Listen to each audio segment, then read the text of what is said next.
Hello, everybody. Welcome to a Saturday Detroit Evolution stream.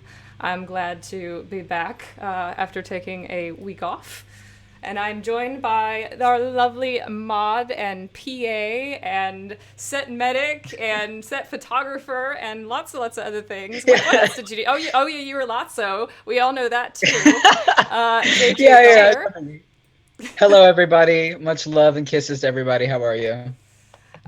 We have a lot to show you guys today. We wanted to talk a little bit about a lot of the things that JJ did while on set, including the pictures that he took that you guys haven't seen before. I think you must have taken over like 700 or 800 pictures. About 1,200 pictures. 1,200! What I sent to you in the folder was the cut down version of it because in order to get a lot of my candids, I had to do like the in motion like rapid fire shots. So I had about 1,200 throughout the whole week. Which anybody who out there is a photographer, the life. It Well, literally is just my mother is saying chief hydration. That was chief hydrator.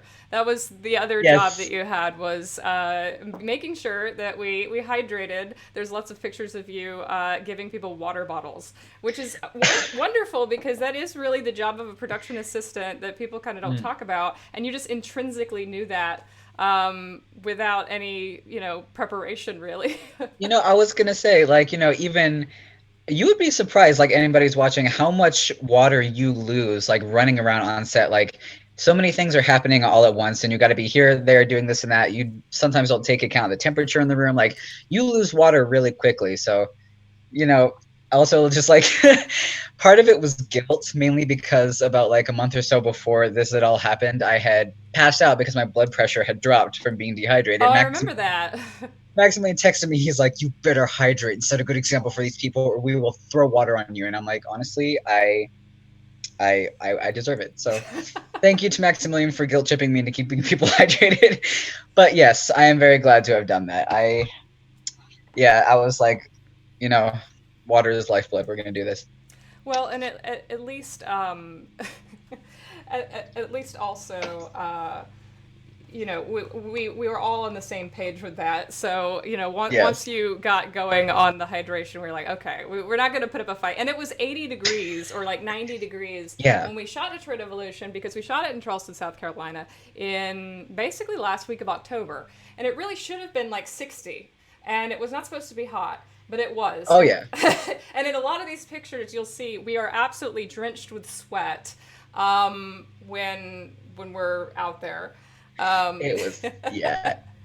Good Lord. I think I remember like the first day was the barn day and it was so hot in there. I just remember thinking like seeing Maximilian, like his foundation was just trickling off onto his black shirt and I was just like, oh no.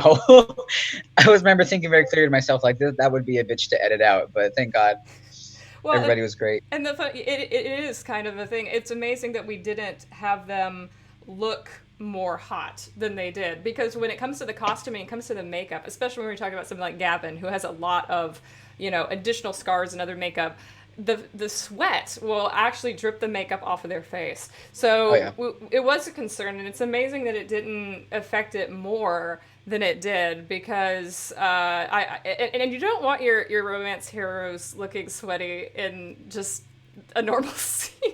Oh my God. It was a big thing. I will say, like, with even that night, like when we were shooting the Lotso scene, sweat was a big issue because I remember Austin kept Oh my having to god, tape my yes. mic on me. Like, not it didn't help with the fact that I was literally running into Maximilian with a box hitting my mic, but also I was sweating so much, like my microphone would end up like right next to my belly button, like when it would be taped like up here. Well, and I know just from doing that stream the other day where I got to be Lotso, that Yeah. costume is so hot. Even just sitting here in the studio, I had it on my neck, and I was like, immediately wanted to take it off. I was just like, this Hey, raises your body temperature by 15 degrees immediately. honestly, I didn't feel it at the time. It was just exhilarating because, like, yeah, everybody out there, you know how it is when you get rolling. Everything's just happening so fast. You forget to eat, forget to drink. But honestly, just being there, like on set, just like the riding the high of it, kind of like helped to numb that. But it was, yeah. Rule number one, guys: sweat, big issue. Counteract it. advice. So, did you actually, as our production assistant, do any sort of research or any sort of things to prepare for that responsibility, or were you just kind of like, I'm going to show up and Michelle's going to tell me where to go, and I'm just going to be a set of hands for where people need me? I kind of did both because like I came on with like medic experience, and I was like, well, uh, I mean, everybody's pretty much taking care of themselves, just watching water and whatever. But I did look up online like duties of a PA, and it was just like video after list. And I was like, you know what, this is going to be different. I'm just going to let my director tell me what to do. And I was just like, I remember you were saying, PA, you pretty much just help out however you can. And I was like, well, there's really nothing to do except wait and see what directions my gopher gives me. I mean, like, I'm not operating the camera or anything. Like, it's not like a very difficult, you know, high pressure job in the sense that like it's complicated or anything. But I kind of did a little bit of research and I was just like, F it. Michelle will tell me what to do. And it worked. Yeah. It did take a little bit of adjustment because like the first day, I was like super stressed out because I think I was like hovering out and I was like, okay, I'm here. I want to be as productive as I possibly can. Don't mess this up because funnily enough, everybody watching, this is like my first time, ever having like an official role, on a film set aside since I just sat there and then took my shirt off. But yeah, it was an extra role, I guess. Yeah, but having an actual like contributing part to this movie in more ways than one, I was like, oh God, I'm going from like no experience necessary to like having all these new jobs and juggling. But the first day, it was really stressful for me. I put a lot of that stress on myself, just kind of like going with a bunch of like expectations and then freaking out about them. And then, oh, it was definitely an experience that I will never regret having. Like, I feel like if you're going to put yourself out there, you should be willing to handle the stress, and, deal with it as it comes, and it will pay off ridiculously well. Yeah, and one of the other things. Oh, and thank you, Joe, for giving a gift sub to Luke Lemon. I love that. And Thank my you. mother pointed out that I once had a PA that did nothing but eat, and that is true on a different movie. Oh my God. Oh my God. That is true. And it's good to eat, but if that's all you're doing, maybe not. Literally. Yeah, no, I will say it was hard because like we had that box of chocolate and I was just like walking by it. That's right. I bought a box of the world's greatest chocolate, world's Yeah, finest the world's chocolate. finest chocolate bars. Yeah. And I remember walking past the crafty just like every so often, just like eyeing it, just like, I'm gonna Well, make you mine. they got more and more melted in my car every sequential day to the point where by the time the film was on its last day, you didn't even want to touch it because it's just like peeling plastic out of a bunch of reformed chocolate. I literally stole 2 of the caramel chocolate bars and forgot about them until I found them melted to the bottom of my bag 2 months later. Literally, I was just like, I haven't seen this world's finest chocolate bar since they were selling them in middle school. What the fuck? Oh. How But did this yeah, end up here? it was lovely. But yeah, chocolate bars, oh my God, aside. I try to get good crafty though. I try to It was although perfect. the other thing that went really fast and crafty was the damn fruit snacks. Um, Oh. and I know Oh, you have a story about some that you brought to set and what happened to right. them. So, everybody, Christopher Trindade is allergic to most fruits. Christopher Trindade stole literally all of the fucking fruit snacks. So it was the first day. It was fine. He was eating the fruit snacks and everything. I was like, oh, he has a partial liking of fruit snacks. Like, half the box was gone the first day. So when we were shooting the DPD scene, I was like, you know what?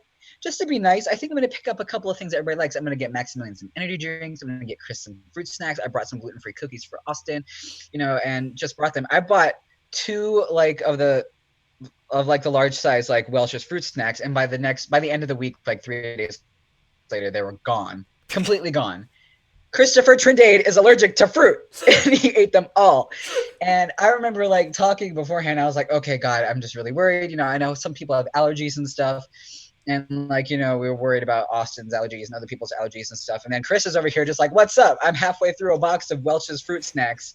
my throat might be closing a little bit, but he didn't tell me anything like that. But I was just like, you know what? People will be their own destruction. I cannot stop this. I cannot stop this from happening. Uh, Although I will admit, I was just kind of like laughing. I was just like, but because he was fine. Like he totally was fine. There was no problem with that. But Which at the same that time, probably I was just tells you sitting there. there's not actual real fruit in Welch's fruit snacks. But there was like fruit, yeah. But because I thought there was like actual like fruit juices and shit. But you know what?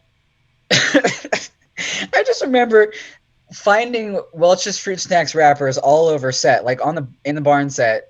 The barn, the shed. I just remember finding some empty packs like everywhere, and then thinking like, oh, Chris has been here. I feel like if Chris were to pass on one day, his calling card, you know how some people leave pennies, like as saying, like people find pennies on the ground, they say, oh, it's a loved one looking out for me from beyond the grave. I will find an empty Welch's fruit snack or a single fruit snack somewhere, dry it onto the carpet and be like, Chris is looking out for me. I highly believe that will happen. Dead or alive, I highly believe that will be Chris's calling card as saying, yes, I'm looking out for you. And I'll be like, thanks, bro. Yeah. Well, Literally. I'll do our screen share thing so we can start making our way through some of these pictures and videos Making that our we way have. downtown. Let's do it. See, we I'm got so excited. screen share somewhere. Share screen. I want to share this. So you can see this, guys. Yes, I can see. And then I think I might be able to make this bigger. No, I can't. We're just gonna hang out over here. And and then I also need to share my computer audio with you. Gotcha. But yeah, so this first picture, this is Jimmy and the bartender whose name I forget, I unfortunately. can't remember her name either. But Jimmy's the owner of Burns Alley, and he's this Chicago guy with this Chicago bar, Chicago Fireman's Bar. That's what Burns Alley is. And He's an ex-firefighter. Yeah, he was an ex-firefighter. And he is an absolute wild dude. We were... Crackhead energy. 2 words. Crackhead energy. I love him. I vibe with him on the chaotic Aries level. I vibe with him. He's so great. Oh, your audio is getting a little staticky on my end. I don't know if it's getting staticky for these guys.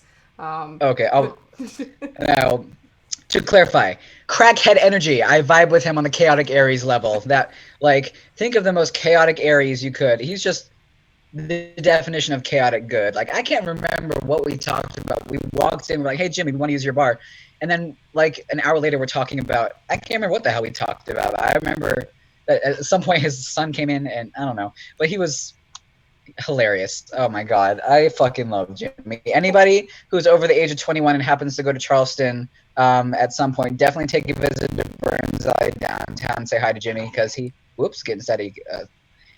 Yeah, sorry, I'll repeat. Yeah, we can kind of hear you. It's just that you have like a static under your voice. You might be touching your computer mic or something. How's that? Better? Kind of. Okay. Well, okay. I think you're good now. Okay. I don't know if it might be an internet thing. Maybe my laptop's kind of gross and old, so anyway. But yeah, anybody who is over the age of 21 and visits Charleston, definitely take a visit to Burns Alley and say hey to Jimmy. You will not regret it. Yeah, That's a promise. We almost did name it Jimmy's Bar in the film because it is canon to DBH, and also his name is Jimmy. But Burns Alley is written in big letters all over the bar, so it's kind of like, well, we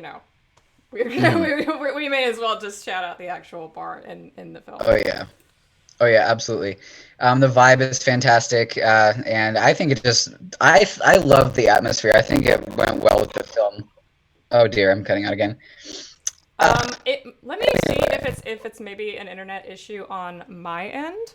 I'm going to actually. Okay, what I'll do is I'll close the Zoom link and then reconnect to my other router and then because I'm actually lagging on my own camera, so it may very well be Okay. me. So what I'm gonna do is I'm gonna put up the splash screen for these guys for like 30 seconds, and Hmm. then I will reconnect with you, and we'll get back on the call. All right, guys. Yeah. So hold on. Well, technical iggies. Oops.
Okay. Hopefully this is better, guys.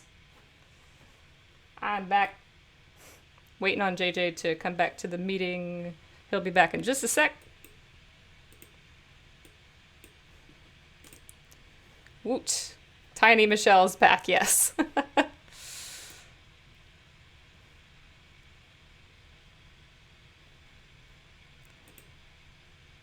Okay. I'm back. Can you hear me? Yep. Okay. Great. All right. All right. I switched Sorry, over to everybody. my other internet, so hopefully this is stronger than the other one. I don't know. Sometimes it's just like that modem messes up. Mhm. But yeah, we are back, and this is Jimmy, which we talked about. So I'm gonna move on to our next pick. Oh, okay. Oh God. Actually, this is a video. This is a Oh God. video that I took on my cell phone. Oh So I don't know if Jesus. you've seen this yet. Alright, okay, that was good. Alright, now you have, oh, here we go. Oh, yes, now here we go. This, it only covers your chest. It's very ineffective blanket.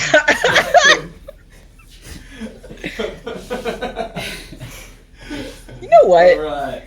Oh my God. So now just. Holy crap. Oh my God. That just describes Chris Trindade right there. At some point, I remember he lifted up a trash can and he went, "Go to sleep, little cinnamon bun," and then just put the trash can on Maximilian. I do remember that. And on top of that, I do have more footage that is nonsense of that moment when he was, because Maximilian was very very cold in that latex outfit. Poor and kid. Yeah. and so every time we were in between scenes, we put a blanket over him, and and so Chris is just like, all right, you get the jacket too. Hmm. My God. Oh Lord. We can talk like when there's if there's more like pictures, we can definitely talk about like the hospital scene. But I feel so bad for Maximilian. Oh my God! First he was suffocated by the suit, then he was cold, and I was like, okay, here, let me try elevating the head of the bed to help you breathe. And he's just like, no, that makes it worse. And I'm like, oh! And I'm like, I'm the worst fucking nurse ever. What the fuck? Well, that was the thing too. That was another way in which you were incredibly useful, JJ. I Because tried. when we were at the hospital, that was your school, and so you Yes. actually knew how to operate the beds and stuff. So we didn't need to call anybody to come adjust any of that for us. You knew how to do that, and you knew where Yeah. everything in the lab was because that's where you Oh, yeah. learned. So Yeah. yeah, that was just another way you came through. Yeah. And I don't know if we'll probably have pictures later on that'll I inspire. definitely have a couple of funny asides for the people like regarding the hospital shit. We definitely have a lot of pictures, so they'll get to see Yeah. a lot of stuff from there later. This is from Jericho. This is them Right. actually being serious for 5 minutes and practicing. Well, like 5 seconds. running Yeah. through the script. You can see my hand on the side here, so I was probably rehearsing with them and Yeah. probably going through because before every scene, we would go through and talk about pretty much every line and talk about whether we wanted everything to remain the same or if there's going to be any changes to the dialogue and stuff like that. So yeah, that was just typical of our process, and there's quite a few pictures in here where that's true, and I have footage Yeah. of stuff that's similar to that later. Mm-hmm. This is the notorious Free the nipple. shirt that we have talked about before, the zip up shirt. Fashion. For Credit to those who mine. have not seen, so when we were talking about, I guess it was the cast commentary stream when Michael Smallwood was talking about how he could barely get through the scene because of the stupid shirt that he Yes. was wearing. Here's the thing. They acted out the scene and like they acted out like a part of the scene. They were like trying to keep a straight face with Chris having this shit over his head. Like just like his normal day in the office. I was fucking dying. I was like, oh my God. I think there is a picture in there of him like looking serious, just like this with the fucking shirt over his face. Yeah, I think I've got like 8 or 9 of these. I was just like, oh God. Welcome back, JRs. You walked in at an interesting time. Yes. Why does this shirt exist? I don't know. Chris was saying that the zippers go right over the nips and that makes it particularly uncomfortable. It's so white. My eyes hurt. Oh, well, that's what you get for living in the north. Yes. You don't go outside much. Oh, this is adorable. Maximilian looking extremely studious and serious, and Jill joking. And that's basically how this scene went as well, is that Jill is a huge goofball and is constantly laughing and cracking everybody up. And Maximilian, who had so much dialogue in this scene, so much technical detective dialogue, that he was very, very like into studying this scene because it was very difficult. And everybody around him, she's probably laughing at the shirt thing on the other side of the table because I think Honestly, that this is back to back. So imagine that this and that damn shirt are on the other sides of this table while Maximilian is trying to study. It's very likely, but this poor guy had to dealing just with Christopher Trindade's shenanigans like as a human being is hard enough, but as a robot, good Lord. I said that with all the love in the world. It was glorious. It definitely brought a light to my life. But Jesus Christ, it didn't make it easy. I will say almost every photo of Chris looking serious that I have is a candid, because I would say, Chris, look at the camera, and he'd go, look at the camera and pull some dumb shit face like, or just like, some shit like that. So I literally had to like work against him to get good pictures of him. Not saying the candid, like the funny ones weren't good, but god damn. Okay, I picked this picture because I want to point out all the booze. The booze. Literally, never mind the fact that it's washed, that I got my lighting wrong. Oh fuck. Just literally. Maximilian, what you thinking about? I don't know. Because we shot this DPD stuff in a co-working space downtown, and we did an entire run of this scene without realizing that there was all this liquor on top of I can't remember. Did it make it into the movie? No. I had No, to it didn't. scrap Okay. that entire take because at the end of the take, I'm like, all right, once more without the booze. And Uh, that might have ended up in a gag reel. I think if it isn't in a gag reel yet, it will be yeah. eventually. Because it is on my list of blooper stuff.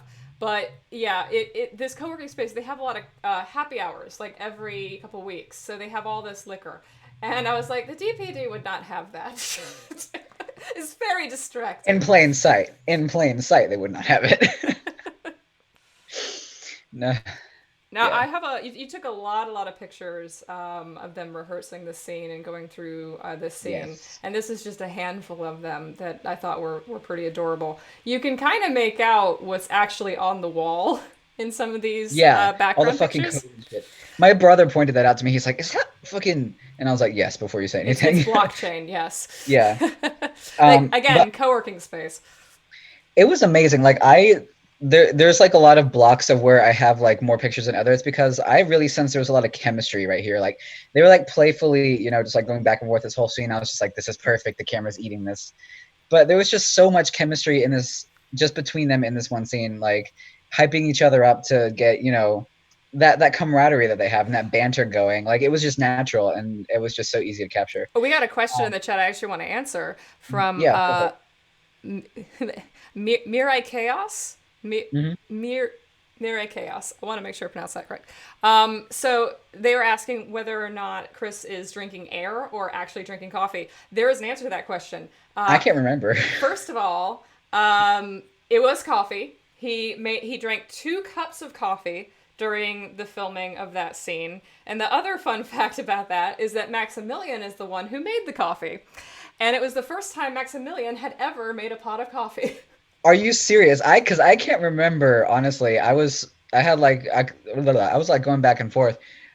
Oh, that's cute. I love it. Yeah, so Nines actually made Gavin's coffee for that scene, which is really adorable. But it Okay. was the first time he ever made coffee, and I want to say Chris said that it was rather strong. I would I assume seem to so, remember judging by that that face. that Yeah. it was a rather strong cup of coffee. So Hmm. they had no issues staying up till midnight to shoot the reunion Yes. scene after this, Yeah. I because am sad. Yeah. this was like 4 o'clock in the afternoon because that day was Yeah. like 2 p.m. to midnight as we shot. Yeah. And for anybody wondering, like in the chat, I did not get any pictures of behind the scenes during the kiss scene because I had to wake up at 5:30 in the morning the next day because I had school. I was supposed to go downtown to the hospital, and then I think I came back after. I can't remember, but yeah, I am really sad that that was like one out of 2 scenes I think that I missed throughout the whole thing because of school. But But the good news is Justin Moscos, our other behind the scenes yes, videographer, was less there, so Justin. he was able to get a lot of stuff. That's how we have that beautiful long behind the scenes Yes, video of that scene. Is because of Justin. So yes, bless just Justin. to point out, Justin was on set Zen Garden Day and then this DPD Day. He's the one who did all the interviews that you guys have been seeing for the last few months. And then Michael Whaley did behind the scenes of Jericho, behind the scenes of the warehouse, and behind the scenes of the apartment. Hmm. So he was also. I had 3 wonderful behind the scenes folks, but I Yes. think as far as pictures go, JJ, you were by far the king of the The pictures. thickest, yes, thank you. I have the thickest repertoire. This was one of my favorites. One of my favorites, just because this just captures their energy. Like they would purposefully like just pick on each other and just end up in laugh and smiles like for most of it. It was just hilarious. I mean, the smiles came naturally. You know, it was just lovely. Oh, this is when he found out that it's a plasma lighter, I think. Yes, his fucking face. Oh God. I think where's the picture of him just going? Oh yeah, there's a few of those. That I think this is Yeah. one of like 5 or 6 that I have of this moment. You can see my Yeah. shoes here. I'm gavining it up on the side. Yes. Um, Hmm. Oh yeah. but yes, he was as impressed with that lighter as everyone else was as soon as they saw it. Yep. I loved it too. Yeah. I think Michael Smallwood has a sonic screwdriver there. Ah, yes, here. Yes.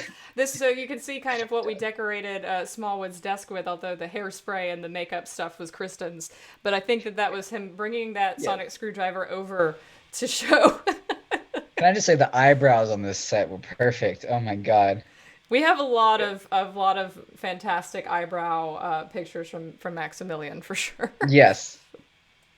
My god. But yeah. I was just like, he's so pure. I love Michael Smallwood with all my fucking soul and heart and being. Anybody who doesn't love Michael Smallwood, I don't trust you. Yeah, exactly. The problem is you, if that's the case. Yeah, he's literally that pure in real life. He's literally that sweet. Like, my god, I love him. This one's pretty cute. So you can see Brett setting up the dolly shot over here. So this is kind of what the other side of that room looked like. They're going through lines because Maximilian's got his binder here, and then I'm hanging out over here advising them and watching them rehearse. So yeah, we would always sort of I would always take them through it and watch them run lines a couple times and see how they approached the material. And, we did rehearsals beforehand on Skype and stuff, and we also did our table reads. So I had kind of seen not only how they approached it, but also how any lines that they wanted to change and stuff. But there were still, requests that were made even on set that were negotiated. And this is, especially once you're in the set, things change once you actually get them blocked in location, because you can't really do any blocking before you actually get there, because there's just no way to plan that. You don't know what the space is going to look like. You don't know what Brett is going to want to do with the camera and how he's going to want to move around the space as well. So a lot of this was scripted, the fact that Nine sits on Gavin's table and stuff. But I think that the move your feet thing was not in the script. I think that he basically, in the script, just said move your feet, and then Gavin just puts it down. I think that was something that they did, the day of, kind of, because of the way we had this set up. I think that we didn't know that it was necessarily going to be a rolling chair before we got to set. But when Chris kept spinning in that chair. So yeah, just might as well utilize it. So it was a little inspiring. Oh yeah, 100%. Yeah. Similar as well. But oh god, yes. And this actually is kind of funny because Donnie, our set cook for the day, he was like, so actually, like, he's like, I've always wanted somebody to do like a professional photo shoot of my food. And I was like, I got you, brother. I will freaking do it. I don't think I emailed him the photos until a while later, because it was just, I have to convert them all, and there was like a lot of them, and I was like, I might as well just send it with everybody. But this man is a god of the kitchen. Like, and I was like, I'm going to do this justice. I will make his food look godly. And so me and Donnie were doing a photo shoot for his food for like an hour while you guys were off of like filming and had the door closed. So me and Donnie were like, oh yeah, model shots of the food. Let's do it. I love Donnie. He's a bean. I absolutely adore him. Yeah, this is the one dinner that I did not get to have. And everybody was telling me that it was amazing, because it was a pulled chuck roast with a marinara sauce, gluten-free pasta, and I think maybe grits, and then the cucumbers and stuff. Basically that. No, that's zucchini. That's zucchini on that plate. Oh, of course it's zucchini. Of course it's zucchini. Why wouldn't it be zucchini? God bless Donnie. We bought, an entire box. I should say, I bought an entire box of zucchini. And when I went shopping with Donnie, he's like, are you sure you want this much zucchini? And I was like, it's $15 for all this zucchini. That's a steal. Like, if we use half of it, my God. And he was determined to use every single one. And so we ate zucchini with every meal. And actually, it's not only zucchini on this plate. This is zucchini. This is a zucchini bacon vinaigrette, like balsamic salad thing that he made with every meal that was really good. Although I never wanted to touch again by the time we were over. But I was laughing because this man managed to incorporate zucchini into every single meal. Like literally, there's like a little bowl, like little zucchini, even at the breakfast. He made zucchini bread at one point, I think. Oh my God! He was just determined to get rid of it. But this was the one meal that I didn't get to have, because this was the third day of shooting, and I didn't have any sleep the first day we shot. I think I had 3 hours the second day we shot, and I maybe had 3 hours by this day. So over 3 days, I had 6 hours of sleep. By the end of this day, I felt dreadful, and I could not even stand the smell of food.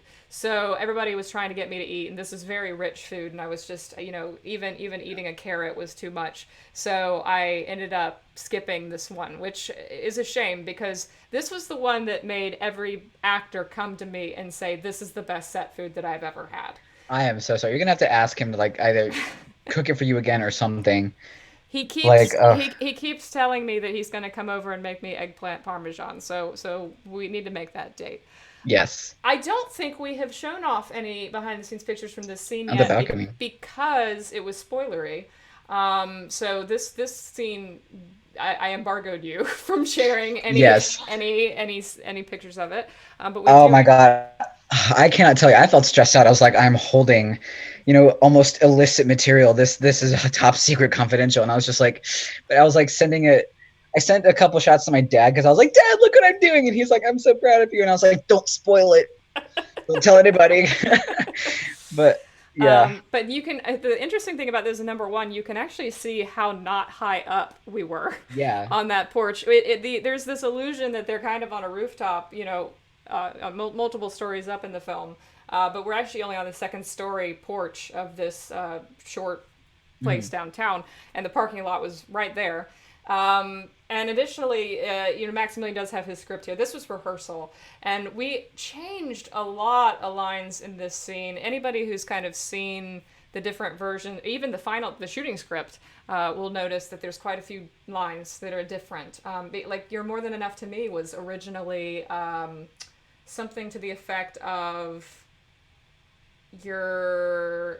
I don't remember what it was, but it wasn't "You're More Than Enough to Me." It was something of that essence, but it was phrased a little bit less elegantly. And so we changed that. There was a few other lines. We really sat down together. I might have a picture included here. I can't remember if I included it, of us sitting down beforehand. So they really had to practice this before we shot it, because there were so many changes that they had to run through and remember and make sure to get right. Even subtle changes. Like, there were a couple tense changes to some lines of Gavin's that I remember he had to keep straight.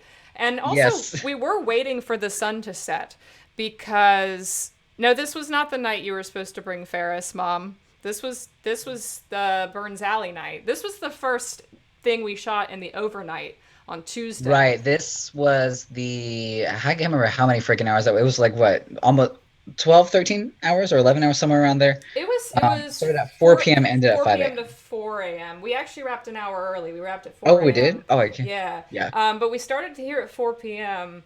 and the sun didn't start to set till like 6:30. So we actually had quite a lot of setup time waiting for the sun to go down to just the right angle. And by that point, we had to run through it. And we only got 5 takes, and one of them is in complete darkness, as you guys have seen from the unused footage reel.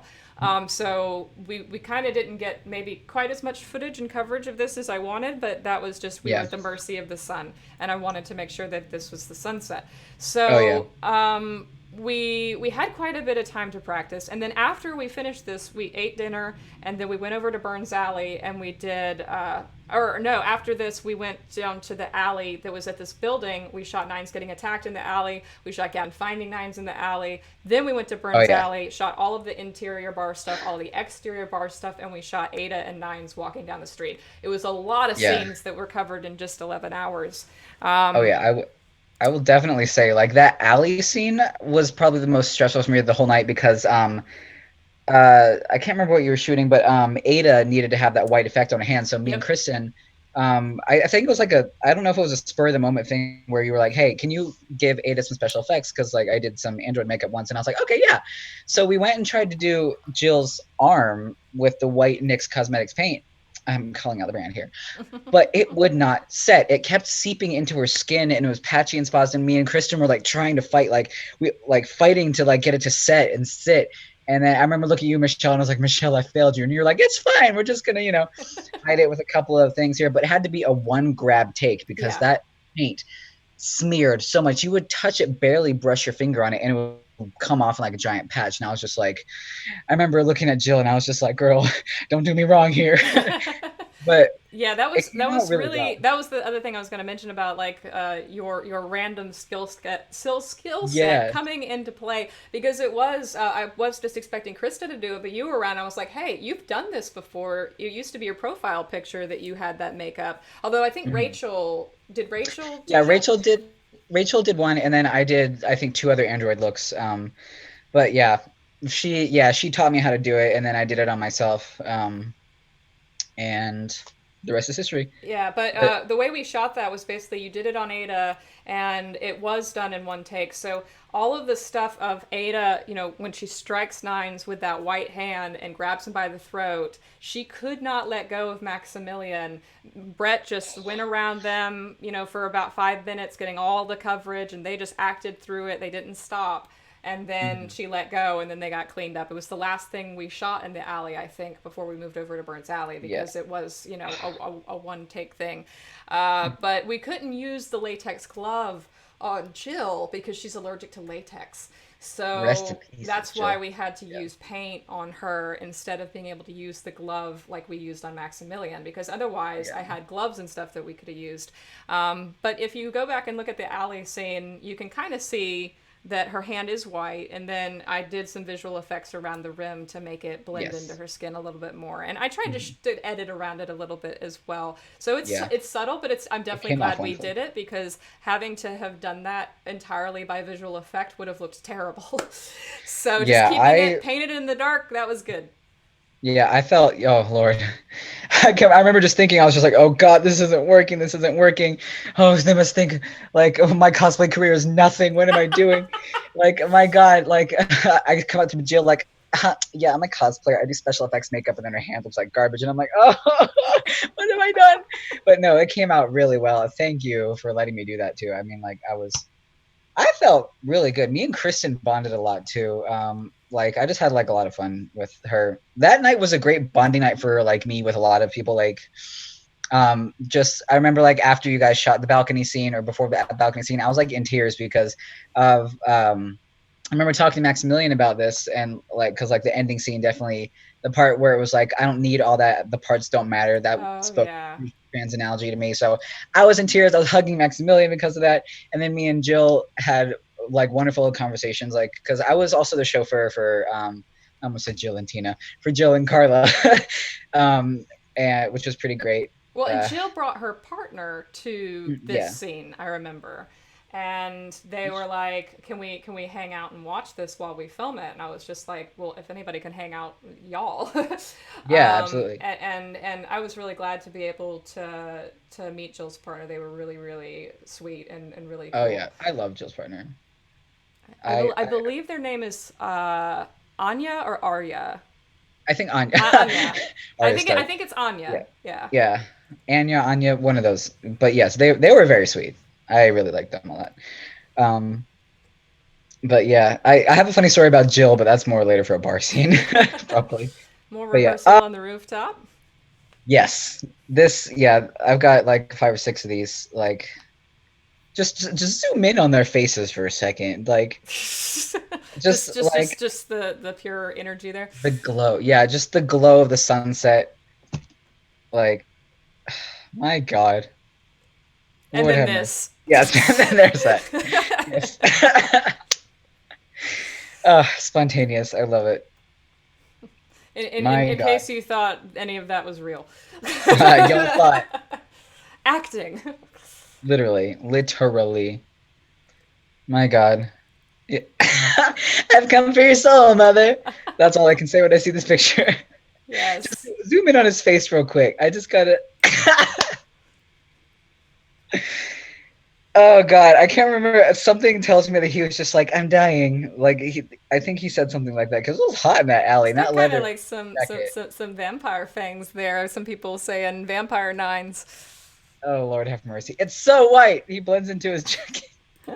It was very bright in that alley. You can't tell on film because it looks so dark, but we Yeah. lowered that in post. I mean, there was a huge spotlight at the top of those stairs that was obscured through Mhm. fog. Oh, Yes. Kristen. Poor Kristen. Yeah. Well, it was that overnight, so people were getting naps whenever Yes. they could because they knew they had to stay up, till 5 in the Yeah. morning. I love Kristen. She's so funny and nice. And yes, oh yeah, the cobwebs. This was it was starting to get decorated for Halloween. I remember. There, if But you yeah. if you look closely in Burns Alley, that whole thing is very very Halloween Hmm. because Yeah. there are cobwebs everywhere.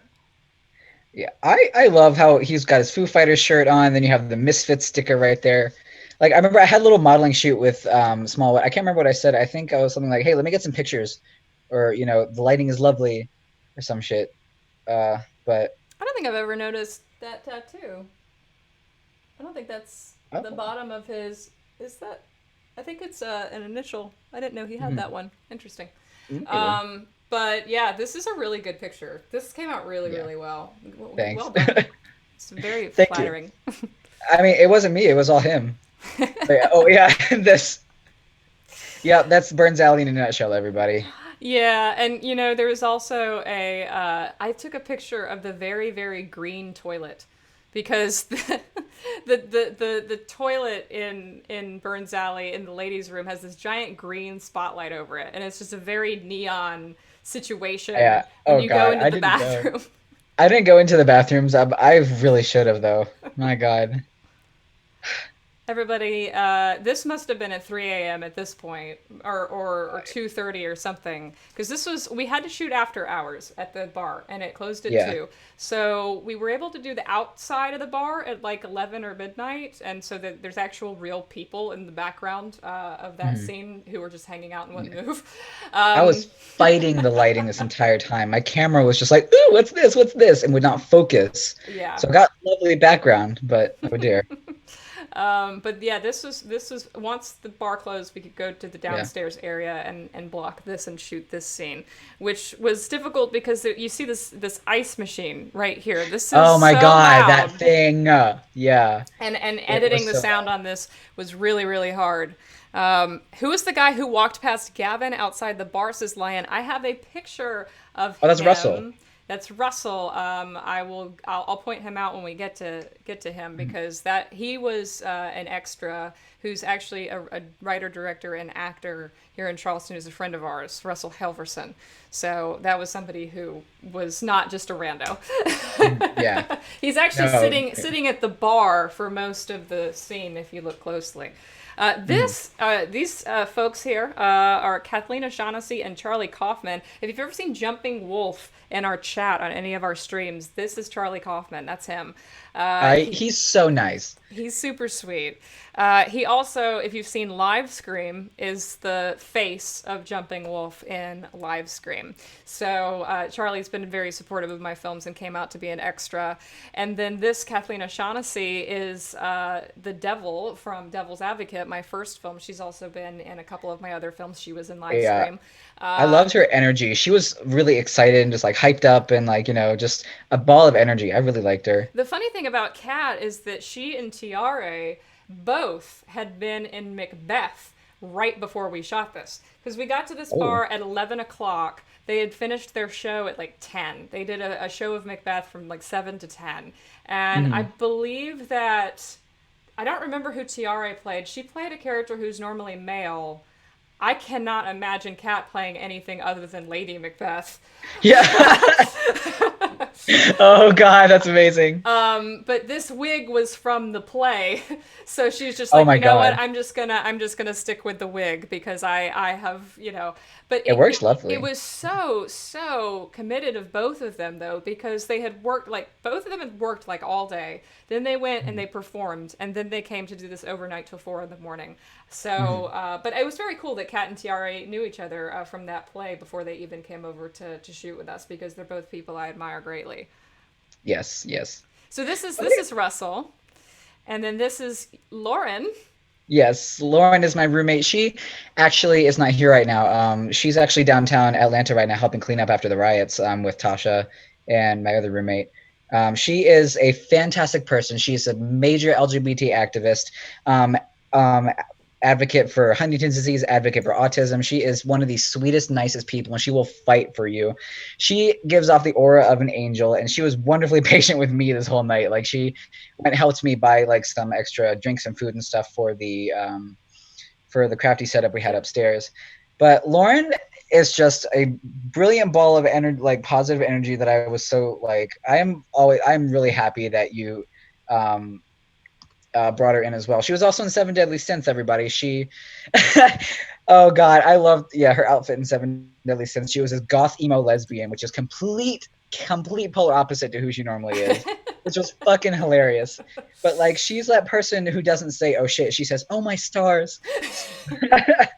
Yeah, I'm over here just like shit. And then she's over here just like these cuss words do not grace my lips. I love her. I love her. I think that's when I met her was on Sense, and I remember just thinking, I don't know if I've ever met a person this nice before. Just yes. Somebody this who I literally can't even imagine ever being, cruel in any capacity. Like, I can't imagine her yelling at people in traffic. I can't,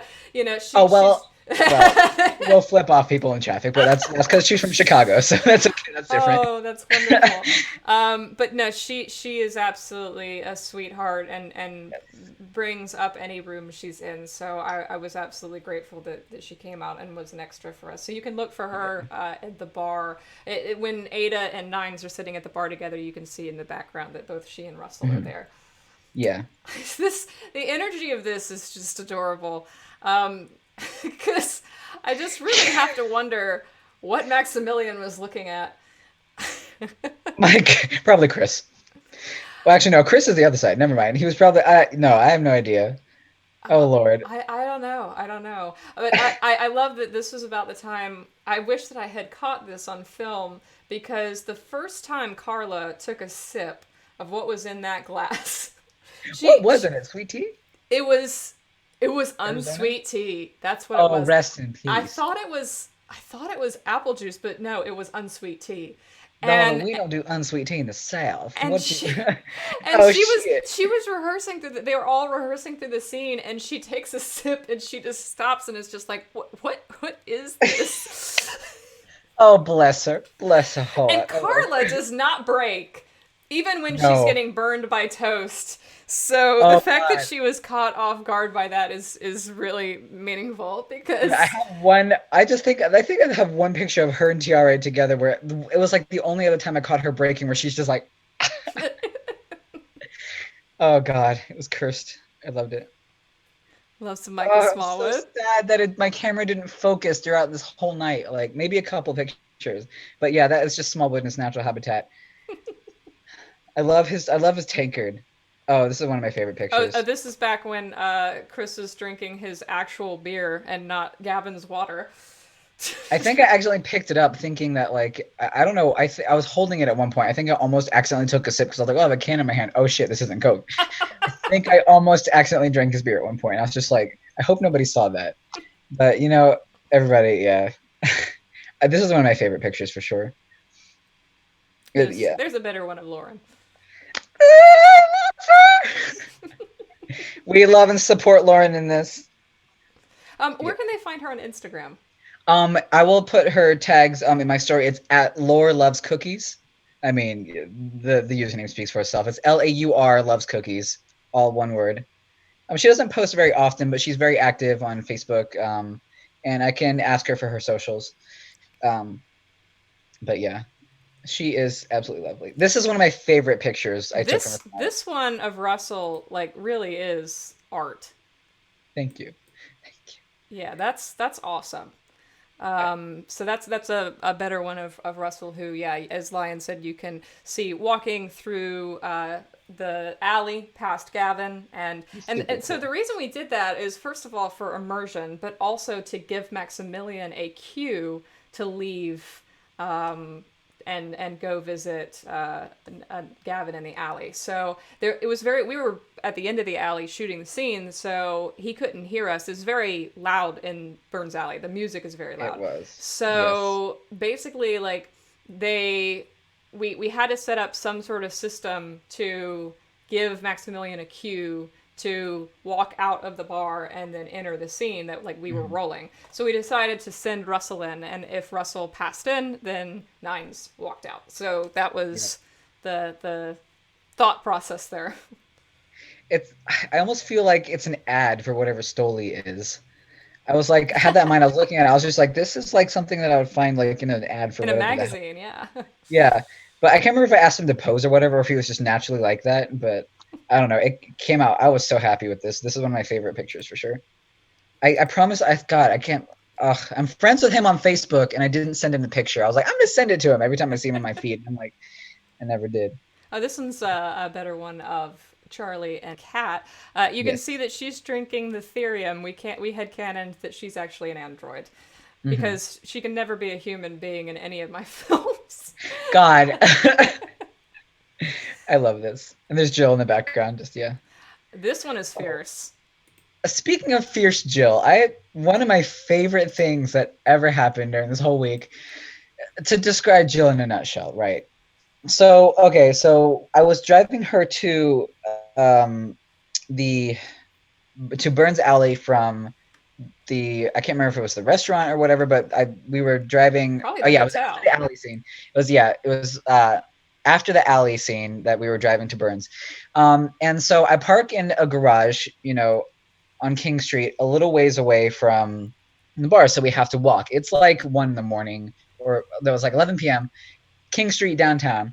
And so we're walking by this black SUV where this like big old stocky like bald guy is looking at it. I'm like, oh no. So I kind of like put myself in between them because I'm like, I don't want the guy making passes or anything. But then the guy goes, just goes, or something. He catcalls her or something. She stops, whirls around and goes, excuse me? Fuck off, really loud. And just grabs my hand and like storms away. And she's like 5'4" Fury. And I'm like, Jill, we're going to get shot. We're going to get shot. Do not just keep walking. And I remember just looking at her. I'm like, I've got this unspoken admiration for her. Like she was not going to stop like, and without putting that man in his place. And I was just like, literally. And the guy, like I turned around, looked at him. He was just like, and I was just like, I needed this woman in my life, like to protect me. Fuck, what was I thinking protecting her? She needs to protect me. Like, oh God, I love her so much. But I remember the genuine fear in that moment. I was like, this is a bald white man in like King Street, downtown Charleston. Like, oh, God bless Jill. Just God bless Jill Gertz. Oh, yes. Everybody's yelling queen in the chat. She is a queen. I And agree. she looks like Billie Eilish in this photo here. I love Oh, it. it is. Yeah, I see that. Love Jill in this chat. Will always. I wish I got a picture of her and make. Oh, Kamsky the Peacock. This day was legendary. Now let me see if I have. Yeah, I have a few of these. Yeah, Well, I have a few of these. Yes, I think I can't remember what I said. I was like, Michelle, pretend you're Chris Pratt, and the peacock is a velociraptor. Yeah, Yeah, Kamsky the Peacock. this is at Magnolia Plantation. So this is where we shot the Zen Zen Garden. Gardens. Yeah. And I did not know that they just had peacocks wandering Oh, yeah. around this garden.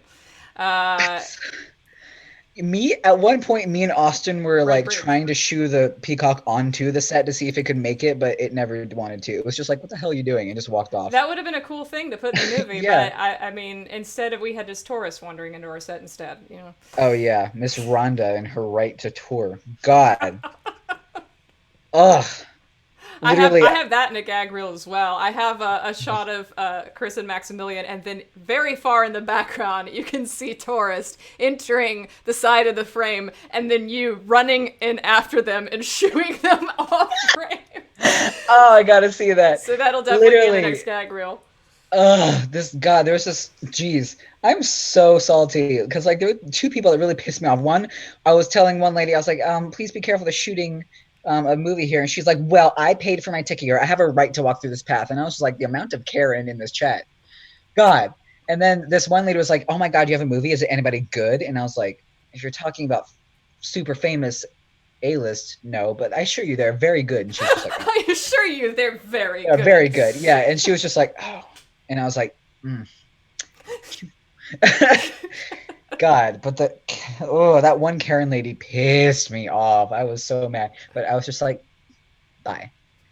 So That was another role that you were given a couple times, is keep people away from our set. And sometimes it was with success, like with that mostly. They mostly listened to you about not walking past you into the path. But then that night shoot when Ada and Nines were walking down the street, I don't think that. oh, let me tell you. So about 12 times or something, I can't remember, but like people would turn into the alley, but I was stationed at the end. I was like trying to be like, "Hey guys, don't do that."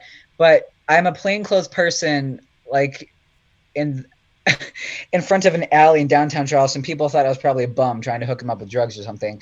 But so I just resorted to, instead of being like, "Hey guys, don't come down here," because they would zoom past me. So I just resorted to turning around and yelling, "Car!" really loud, because like I couldn't stop them. They just looked at me and then hit the gas coming down the alley, and I was like, this could be a serious situation. So I was just like, might as well just warn them about the car. And I had a very interesting conversation with a homeless guy as well. But yes, it was definitely interesting. It was amazing. Yeah. We literally made poor JJ take on the just most thankless tasks It on is this a-okay, set. It is a-okay, my dude. I was prepared for it. It was lovely. We should have sent Jill. We should have sent Oh Jill my to the God. end of the alley. Yeah, she all 5'4" of her pure, unbridled energy. Just fuck off. She probably would have done a better job. Oh, yes, Queen. Yes. I have a lot of pictures of her and Maximilian from this scene, this whole day, that are just, they're just Yes. very good pictures.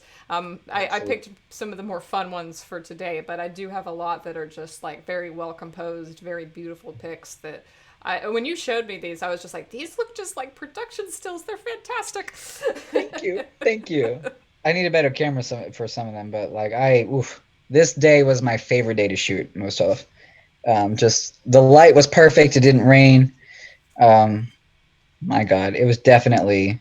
And there's your mom. I don't know if my mom's still in the chat, but this is her. She came to set this day because she actually drove Carla and Ada whenever you couldn't. Yes. Carla and Ada, Carla and Jill. Whenever you couldn't. Literally. And this day she needed to take Jill to the airport because after Jill finished her scenes in the morning in the Zen Garden, she had to go back to New York in the evening. So my mother took her to the airport. Yep. Yeah, so that's Octomom. Release the Michelle cut of the pictures. But yeah, so in the afternoon, so we did all the Ada and Nine stuff in the morning, and then after lunch we did all the Gavin and Nine stuff in the afternoon. So people have asked like why or how I managed to get the Zen Garden looking so different in that final scene with Gavin and Nines, where it's like dark and gloomy and not as colorful. It's kind of desaturated. And the truth is we just shot it last. We shot it at the end of the day where it was the darkest. And also it was about to rain. And so it became overcast later in the day. So that was just kind of coincidence. And we finished that scene right as the rain like started to fall and we got under the tent. It was absolutely gorgeous. Oh yeah. Jill there just like and then like I thought I had one where he looks back. I must not have included it, but it was pretty. There's one where he just looks behind her and she looks innocent. Yeah, I love it. God, this describes Maximilian in a nutshell right here. Anybody who does not know Maximilian, now you do.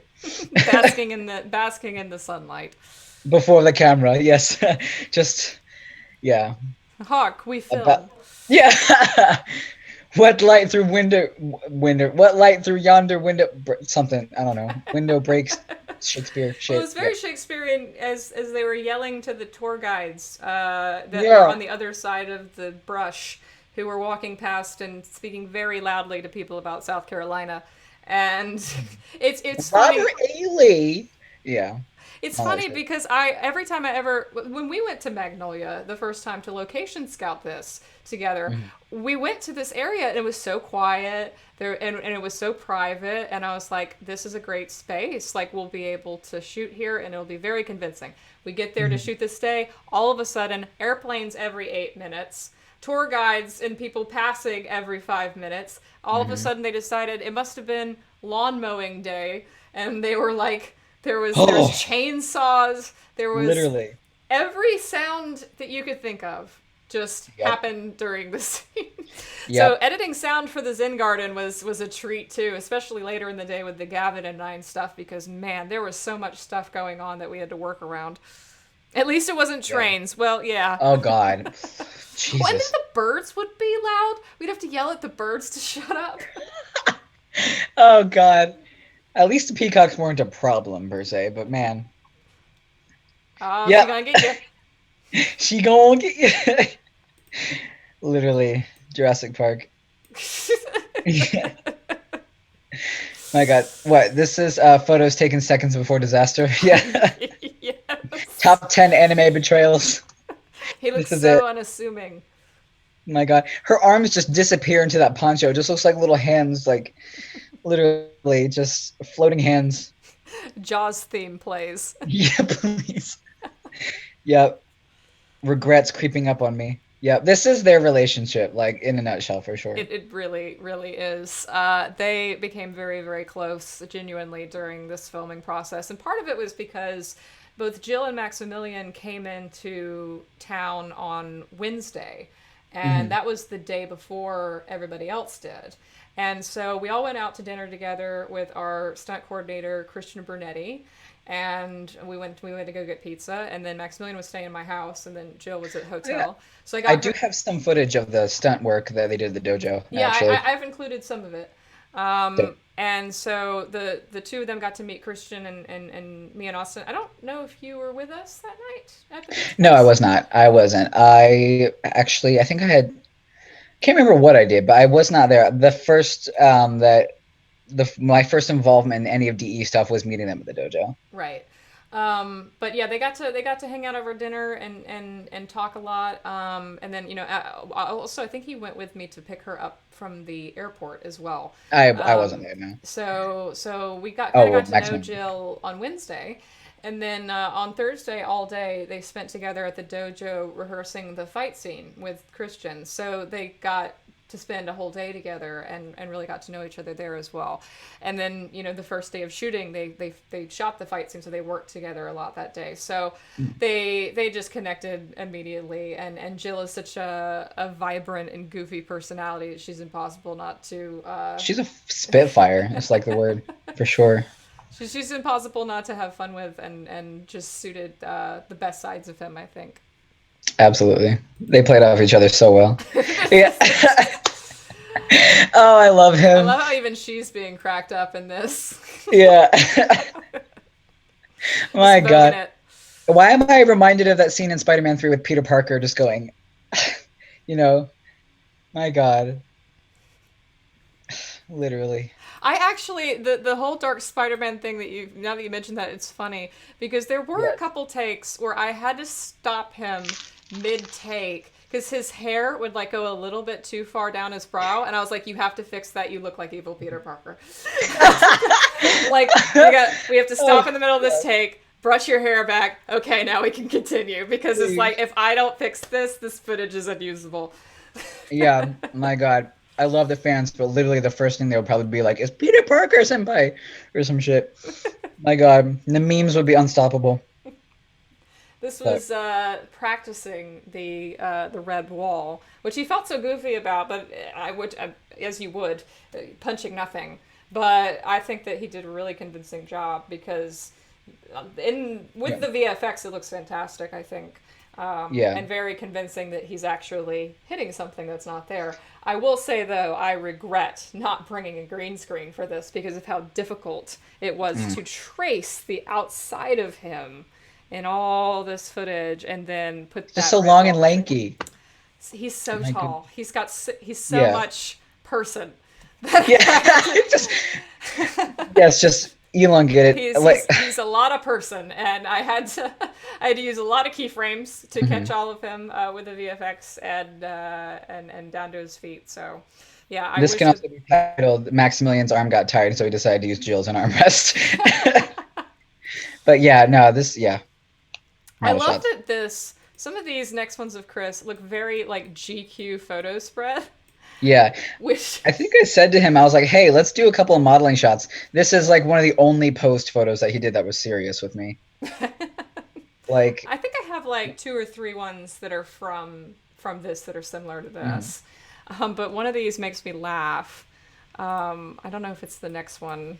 This is definitely like some fashion like Target ad or some shit. I don't know. This looks like Calvin Target Spring Klein. Collection. Yeah, Target Spring Collection. Before what happened flames. But yes. I love that you have the his hair being sprayed down. It was very, Yes. very humid, and everybody's hair was constantly frizzy. So she Yes. had that hairspray ready to go in between every scene. Yeah. My God. And that's why his hair is curly. And Yes, the Zen Garden. hmm God, his hair was such an ordeal to deal with. Like, we love Chris, but his hair we do not love. I do not stand Chris's hair. Or Christian. You're gonna get some comments over that. Oh, listen, I will say it looks beautiful, but me and Kristen, I remember looking Kristen and she was just like, I hate doing this to his hair. Like, it was a battle. It looks beautiful, but trust me, it only worked with us when it wanted to. Like, it was a whole entity we had to fight. Well, not we. If you know that picture of them making the heart hands together, Chris and Maximilian, like Chris is like in the gray shirt and Maximilian's like the sort of flowery shirt, and they're in this paneled room and they're making the heart hands together. If you guys have seen that, that is what Chris's hair looks like before it's styled, because that was Chris's hair this morning before the Zen Garden, before these curls. So Kristen had to tame that down to something that looked like Gavin every day. And with this day, because she did have heat, because she did have an interior, but she didn't really have a reliable source of running water. And also it was just so humid that it would have fallen out immediately. I was like, just lean into the curly, Jella's curls, and give Zen Garden Gavin curly hair. Because that's going to make our life way easier with continuity and everything else. And I was like, he's a fantasy version of Gavin. It's fine. He looks like he rolled out of bed straight into a wind tunnel, but it works for him, strangely enough. It's wonderful. But yeah. So this makes me laugh, because at first glance, this looks like amazing picture. The composition's wonderful. He looks very ethereal. But then you realize he's holding Starbucks. Oh God. I so want somebody to Photoshop. I would love for somebody to take this picture and Photoshop like something ridiculous into it. Like not a Starbucks coffee cup. Just, I want to see the artist side of the fandom go wild and see what they can Photoshop like into. I've seen like, please just get rid of the Starbucks logo. I don't stand Starbucks. Like, I don't know, maybe he can be holding a bouquet. I don't know. Artists, do something with this picture, because this is an amazing picture, but the Starbucks cup ruins it. Just like Game of Thrones, we have this amazing thing that is ruined by a Starbucks cup. So, y'all work on this. Figure something out. We can post it somewhere later. I gave you guys full permission to Photoshop it. Keep it like respectful, but make it ridiculous. Respectfully ridiculous. Keep it respectful. I love that. Yes.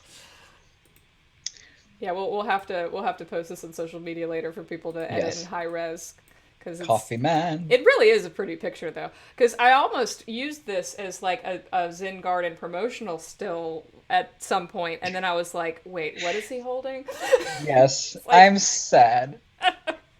Oh Lord, have mercy. I don't remember what this was for. I'm thinking this is like the we were shooting either it was either the first scene where like they wake up, the very first scene to the movie where they were shooting in Nines Ahead, or this was the I have to delete you scene. I can't remember. I'm really definitely the first scene. I'm just trying to think of the context. We might have. I'm trying to remember if before because we did negotiate how we wanted to end this scene as far as what we wanted Nines to do after he says, I like the way you look, why would I change it? Because there needed to be some kind of moment that shows that he has a different relationship with this Gavin than he does in the real world. So, of course, in the film, he reaches for his face. But I know that I had instructed them to do that. I think this might have been before we settled on that. So maybe it was like a shoulder touch before. Or this was at some point earlier in the scene. I'm not sure. Because I don't think this is rehearsal. I think that this was... It was rehearsal for sure. Or it was rehearsal, but I don't think this was candid. I don't think this was out of character. I can't remember, honestly. Yeah, this doesn't seem candid to me. Don't rely on my memory. My camera remembers more than I do at this point. But same. Oh, so you guys recognize this from the Slates video, but this is a monitor shot from Chris messing around with our first assistant director, Brittany Brock. Love Brittany, Queen, where you at? I will stand Brittany Brock for the rest of my life. She's so cool. She really helped me a lot in learning, both. I'm just going to give a quick shout out to both Brett and Brittany here, because I expressed them like I've never been on a film set before, but they were really, really great, and also directing me what to do. And Brittany explained a lot and really helped me feel comfortable. And Brett was just super chill, a lot. I'm gonna say right now, I think the only thing I will ever be remembered for on that set, if one day when all this is in the past, is I always said, "I'm sorry, I'm very socially anxious. I've never done this before." I said that over and over and over again. They were like, "Yo, it's okay." They were super chill. They really understood and took me in stride, and they really helped build me up and made me feel wanted and useful with whatever I could do. Everybody made me, nobody treated me like a child on that set, which is what I was really afraid of. I was like, I'm a newbie to this. I'm the youngest one. I'm 21. Everybody else is much older, more experienced than I am. But they really, really helped me, to feel really good about what I was doing. And they were like, yeah, go get your shots. And they treated me like I was a valuable member of a set. And I will say, everybody who wants to do this, it's definitely the crew members that will make or break your experience. Absolutely. Because of the camaraderie on the set and everybody was in it to support each other. We all knew what we wanted to shoot and what the message was that we were bringing. It was support, and it just radiated throughout everybody. And Brittany and Brett, just everybody there. They were just, it just goes without saying that you and Austin and everybody else was really great too. But I really have to thank them for helping me, feel just more comfortable, because I'm not gonna lie, I don't seem like it, but when I'm around new people, especially people that I consider to be people that I admire, or people that I hold on a pedestal higher than myself, I get really nervous around them, because I was I don't want to fail them. God, I assume this weird inferiority complex. I'm just oh God, they're wonderful, but everybody was just I can't talk. I'm twisting up my words, but what I'm saying is I was scared, that everybody would judge me, but no, everybody held my hand and was really, really good to me, and didn't treat me like I was a worthless PA, go get me this, go get me that, da da da da da. Well, it's funny because Kyle Pulley, who was the first AC assistant camera on our hospital set day at the college, he is a film student at that college at your school. And a friend of mine, or Justin Moscos, recommended him because Brett was doing all of this camera work by himself. And by the second or third day, Brittany comes to me and she's like, we got to get an AC for Brett because he's working way too hard by himself. And I was thinking I could probably budget it, I could probably afford it, but I just don't know anybody. And she was talking about maybe bringing somebody down from Greenville, and she's like, but he could stay in my bed, or whatever with me, he's a friend of mine. And I'm like, but I don't want anybody else living in my house that I don't know and all this stuff. And so I talked to Justin, and he recommended Kyle, who was a very, very, very smart and kind person, and very, very great AC. And even he said that about Brett. He was like, man, he's the nicest DP that I've ever worked with. He's just really nice, and he just knows what he wants, and he's really, really talented and stuff. And Brett had nothing but good things to say about Kyle too. I remember he turned around to tell Kyle to wrangle a cord, and Kyle was already doing it, and he's just like, this is a good school. I love him. I love them. I didn't really get to talk with Kyle much, but everybody worked really well with each other. just got done like quickly. It was, and everybody was just happy to work with one another on crew, and like it was just wonderful. And the crew, I mean, absolutely saved my life as well, because I think that on a film, this is something that I discovered on set, is that this is the biggest film I've ever done as far as the biggest cast, the biggest crew, the biggest production time. And previously working on micro shorts and stuff, and microfilms, you might have 5 or 10 people total, on set at the given time for a day. And, there's not really any line between cast and crew. You're just all kind of Yeah. there to work. But this one I felt it more. This one I felt more like, okay, actors are in their group and they're hanging out as actors, and then the crew, we're the crew. And Yeah. that was difficult to adjust to at first, because that was very different from A little bit. Yeah. previous sets I've I had. And so yeah. Brittany and, But and Brett and you and Donnie and everybody who was on my crew was very, very helpful to me, because it definitely made me feel like I had a support system that I wouldn't have had otherwise. So yeah, absolute love to every member of the crew for sure. yeah, I've sometimes felt a little bit bad. Like I don't want to bother the actors because they had really, really intense job to do.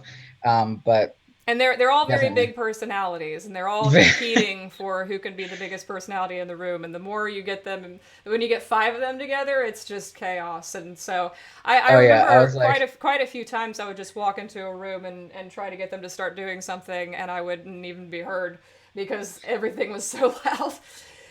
my So God, and I think I'm a big personality. Me and Aries and a Gryffindor walking in, I'm like, I think I'll go to the introvert corner. It's fine. But no, yeah, yeah, yeah, it was yeah. so fun. Yeah, it was definitely fun. Yeah, they are. Oof.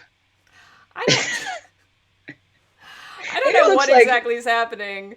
it looks like Maximilian's telling Chris off, and Chris is just like, yeah, yeah, whatever, Dad. That's true. I see that. He's just yeah. Oh, oh my God! This could just cut Maximilian's head out of this Photoshop wise and make Oh, it this is promotional picture on the absolutely screen. a meme setup right here Yes, of this is some the next kind. Will Smith meme where he's just going like, yeah, or God, my God, Maximilian looks like he's about to start a revolution, and Chris is over here just like, yeah, They're I saying love this. Renaissance painting. Yes, literally, please. So, Oh, this is a so good one. this is from the deletion scene, and I liked this a lot because you can really see in your photography, more so than I think in the final film, how made down Zen Gavin was, because she like completely grayed out his skin, Kristen. Yeah, he And looks sick, yeah, like that was the like makeup. sick, like That was the makeup direction. I was like, make him look ghoulish, make him look completely sick and just lifeless. And it's a lot more obvious in this photography the way the makeup appears, because I think a lot of the contrast with the red with the final camera, it just all kind of yeah. it kind of gets crushed. Um, The raccoon eyes come by naturally, so perfect. It was perfect. a little bit, yeah. I love him. But I think Sorry, that Chris, yeah, if you're just watching. the skin tone of it being very like grayed and whitened out is a really really cool thing. And I I think I remember that remember. was Yeah. that was the one makeup effect where basically I was standing by her and she was just like, "Is this enough? What do you think? Is this enough? What do you think?" And I had to tell her when to stop. Hmm. I remember. I think I remember asking him several times, like, "Chris, are you okay?" And he's like, "Yeah, I'm fine. It's makeup." Yeah, I was like, "Oh God, is he getting dehydrated?" And every time he'd be like, I feel a little hot right now." And then with that makeup look, I'm like, "Oh, he's dying." As he Oh, says in the gag reel, "I look like shit, but I feel okay." yeah. Mood. Oh, this one is Mood. again also very just like That's a com- mood. very ghostly. Kristen did a fantastic job. Yeah. All my God. Jesus, Absolutely, looking at his definitely. picture, I feel sick. He ate too Just many fruit snacks, says Emma. he, oh, it's all hitting him now. Ah, wrath of Welch's is upon him. Poor kid. Hello, darkness, my old friend. Yeah, God. And then we have this. Two women Literally. looking completely serious in a scene, and then this. I have, I don't know, 3 dozen pictures just like this from Oh this scene. God, the ones of him with Jay just going, yeah, no.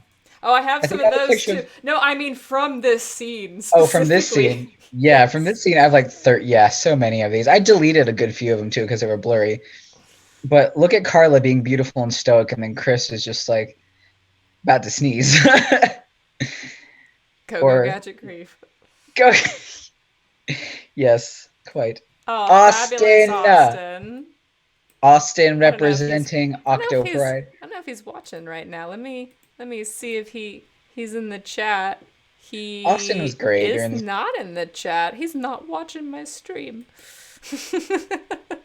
Sigh. R.I.P. Well, it's probably to save our internet. Um, but yeah. So what was happening here is he's showing off these dope shoes.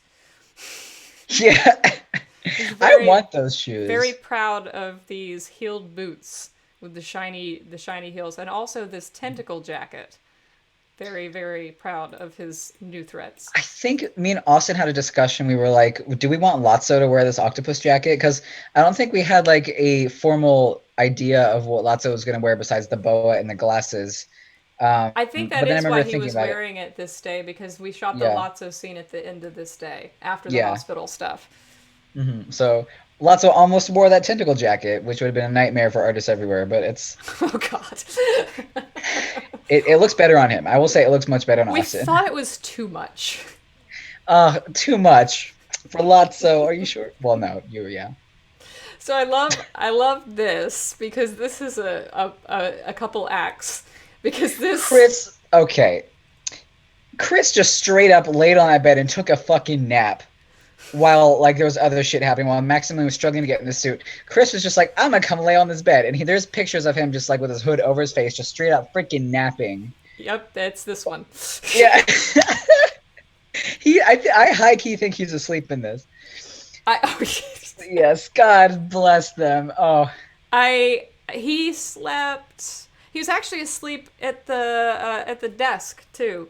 When yes, he's being draped with Nine's jacket, I think he was yes, actually falling. He can fall asleep instantly no matter where he is. I'm so jealous, especially now. yep, yeah. My God, I think I made a meme where Carla's giving him like CPR, and I was like, "This is a picture of me trying to save my GPA," but. So this is behind the scenes of the actual suit. So it's a shame that this part did not show up on film because of all the lighting that we did in the actual hospital. It just didn't show up. Like it just did not show up through the costume. But this was the intent that we rigged him up with all of this LED tubing to mimic the lines and stuff of the android outfit. Yes. But yeah, just it didn't work. But he was laying on a battery pack in addition to Not being able to breathe. being in the latex outfit. He's Yeah. posted before that his back was marked up pretty bad from laying on that battery pack. Yeah. So this is something I wish would have worked out, but I feel bad because I was like, Maximum was like laying, and I remember just being in the room. It was just me and him, and I was taking pictures. I was like, between every picture, I was like, I'm so sorry. I felt so bad. I felt like oh, this poor guy.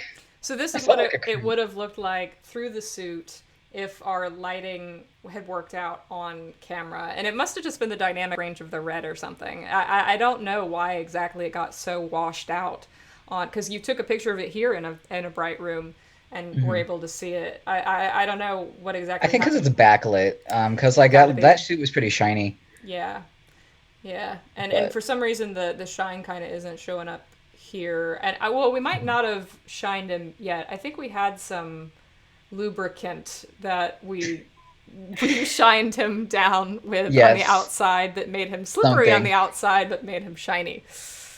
And it was Yes. just Oh God. a latex specific like suit shine I lubricant. remember. I remember. Didn't we talk about it? Like if Maximilian fell out of that, or fell off the table, or fell out of the He bed, wouldn't like be he was able to going stand. straight to the floor. He was going straight to the floor. Nobody would have been able to pick him up. I remember there were like we had to like get lubricant off the floor because there was like slip hazards and stuff because Yes. yeah, and that stuff was R.I.P. expensive. It was just like $25 for like a little bottle of it. but it was latex safe. It was meant for this specific type of latex, so you had to get the right stuff.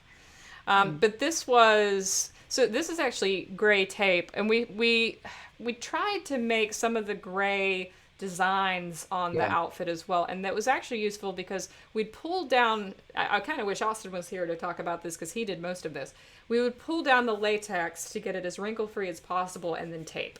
And that kind of held the wrinkles out of place. But you can still see there's so many of them. This was before they went through and dragged and ironed them out a little, Kristen and Austin, and I think even you.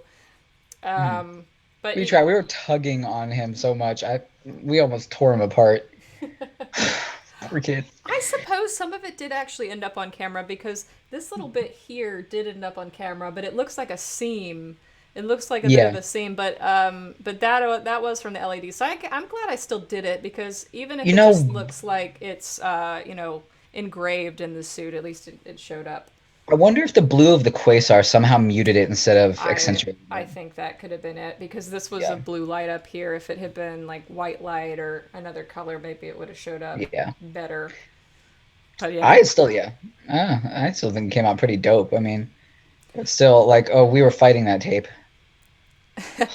Dress up pieces, I would sweat to death. It was actually very cold, this thing. Usually don't sweat in it. You get cold because it's like wearing a very thin layer of skin, sort of. Yes, and they purposefully keep it really cold in the sim labs. It was 65 degrees in this whole thing. We were all freezing. 65 degrees. Yeah, this is a good shot here. Sorry, Chris looks ethereal. But as I was saying, they purposefully keep it cold in the labs. I don't know why, but I just know they purposefully do. Like always, the instructors are fucking turning down the thermostat or having them turn off. They're like, "Oh, it's hot in here" when it's like 60, and I'm like, "No, bruh." But yeah, magical Kristen at work again.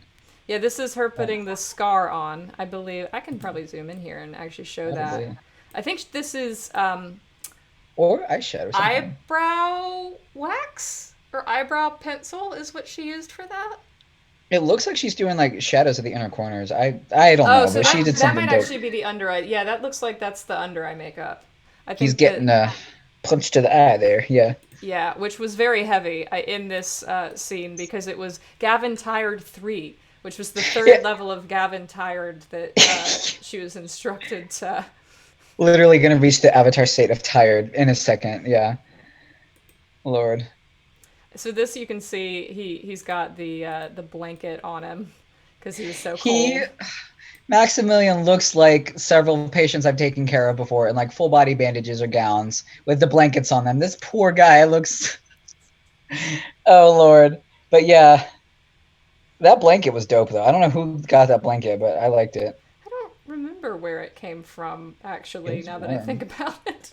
Mm-hmm. But you see Austin has tape here, so he was taping Maximilian all up and trying to get the wrinkles out. He fought valiantly. He did. Ave Maria. So this is one of the behind the scenes of the dojo, where we've got our stunt coordinator Chris Brunetti and Jill. Chris Brunetti is a ham. I love him. Yeah, he's a really cool dude. He's an actor in it himself, and he's actually been in quite a few things. He was on Legends of Tomorrow? Really? No, Black Lightning. That's what he was on recently. It was a CW show, but I think it was that. And he actually had a speaking role and did some stunt work on there. So he's done some major stuff and has also starred in a lot of short films and such. So he was the stunt coordinator on a film that Maximilian and Austin and I saw called Reckoning, which is an amazing feature film. That we saw at Genre Blast, and his name was in the credits as that. And that was funny because when we saw the name in the credits at Genre Blast, I was like, that's our stunt coordinator. And Maximilian's just like, oh, but the movie was so good. And I was like, yeah. and honestly, amazing. Like, I know that a lot of people are like, about the fight scene or whatever, but the fact that they only had 7 hours to practice this is really... to come up with it and practice it. Yeah, and he didn't really have that much time. Well, and also, like, it's an indie production stuff, so he's not going to do the full choreography that he would do. Yeah, I mean, we didn't have rigging, we didn't have wires, we didn't have complexities, we didn't have stunt doubles. So he also had to keep in mind that, like, okay, I can't write a fight scene for people who actually know what they're doing. You know, I can't write a fight scene for people who are stunt professionals. I have to write a fight scene for actors who have never swung a punch before. So there was a little bit of that as well, and he did a really great job of keeping them safe and also getting them to adapt to that routine in just 7 hours in this dojo, and did a really good job on set as well, keeping them safe. Yes. Maximilian being so done. Current mood. Literally, I think I made a mood board of a bunch of two, Chris and Maximilian, of just like a compilation of like stupid faces that they made in my pictures, and this is definitely in one of them. I was just like, on a scale of Maximilian to Maximilian, how Maximilian do you feel today? And this is one of them. I'll post that one later. This is Sirius Black, who one of my favorite pictures I took all week. I mean, this is really why we brought Christian Bernetti to set, is because he had a really awesome dog. Yes, I love his dog. Oh my god. So Sirius came with him to set, and actually, we met Sirius the night before, or I don't think he brought Sirius to the dojo, but he brought him to the restaurant. And so yes, he's super super sweet. Very very strong though, as you'll see in a later picture. He's got some strength in that dog, and likes to pull some people around. I don't know how soon on that is, but this is one of the mats that Christian brought, and Brett is using to fan fog around the warehouse that he had to fill the warehouse with every 5 minutes. And there's the arm that later shows up in my box, I think. It is the arm that shows up in your box. Yes, it's Philip's arm. I only have one arm, so it just, I get the most out of it. That reminds me, you guys in the chat, Lord have mercy. I think I was driving Jill to the barn, and I was like, I can't find this because this is way out in the middle of nowhere. And Michelle texts me, turn left at Philip's legs. And I'm like, that's right. And I'm driving by to where this. Okay, I'm driving down this random ass country road, and I'm like, Michelle, you're like, you've passed us several times, and I'm like, what are you talking about? And I drive up, and then I see just disembodied mannequin legs leaning against a tree, and I was like, oh, that's Philip. And then I turned and finally saw you guys, and I was just like, that's Michelle. That's got to be. But just disembodied legs upside down, ass in the air, feet up high. We should have taken a picture of that for sure. I wish I did. I don't know if I did or not, but literally turn left at Philip, I think is, yeah. It's not second star on the right and straight till morning. Yeah, because this warehouse was kind of difficult to get to. It did not show up on GPS very well. I think I was a little bit late to that because I was lost, and I was like, Jill, please don't tell Michelle that we're late, but we were only like 20 minutes late, so. There was, I think everybody was late because traffic was really bad because, Charleston. Do be. I don't know what has shocked him so much. I don't know. Oh God, I can think of a number of things, but Lord have mercy. He just looks like an alien. This also kind of looks like a meme format. Yes. What could Maximilian be looking at? Somebody please caption this photo. I will pay you in love. This is Kristen covering up Jill's arm tattoo, which was the first day we became aware that was going to be something that we would have to do. A thing. However, yes. I don't know. She might have told me in advance, but either way, Kristen knew that she was going to have to do it because she did know about Chris's, so she knew she was prepared to cover up Chris's. So this was no big deal. But it was something that we had to keep an eye out for the entire fight scene and constantly touch up because Jill was rolling around so much and and she was literally hitting her wrist on Maximilian constantly. So I think this was really the day where just constantly Kristen was doing over that makeup. Literally. Again. Yeah. God bless her. Did all of the actors have tattoos? Everyone except Carla. Yeah. I'm pretty sure. I was about to say, I have tattoos as well, but they were covered up by my costume. Yeah, Maximilian's were covered up by his costume. Michael's were covered up by his costume. Hers were partially covered up by her costume because she has a giant back piece. A very big sapphic back piece. It's very sapphic. It's very lovely. Very sapphic. Love it. And then the arm one was the one that we had to cover, and then Chris's same deal was the arm. And Yeah. then I don't think there was. I don't know if Tiare or any of the other characters have any, but yeah, most it was the only ones we had to concern ourselves with covering was Chris and Jill. Hmm. Oh, she's cute. Love Jill. My goodness, she has a great smile.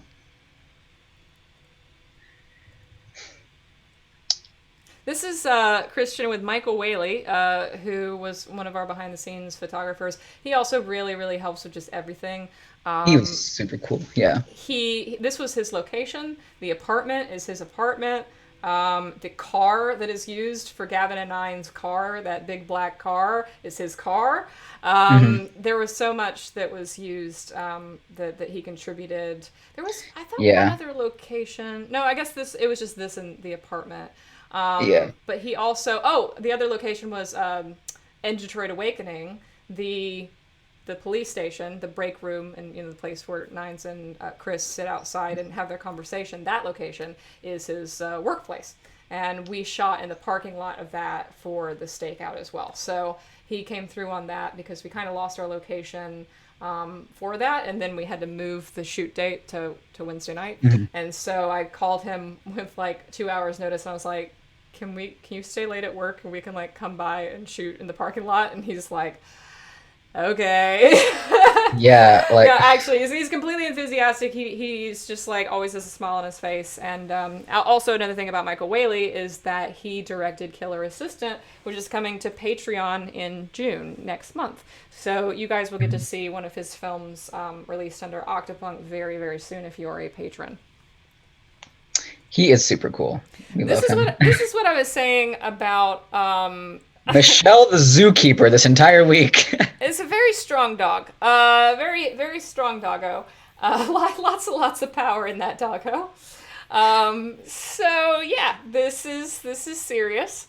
And I got to hold the leash at one point, and it went about as well as it looks. We love it. Oh God. And yes, Kaini provided this lovely shirt. And speaking of Kaini, this is when we did a video call, I believe, with Kaini. I think this was Kaini, right?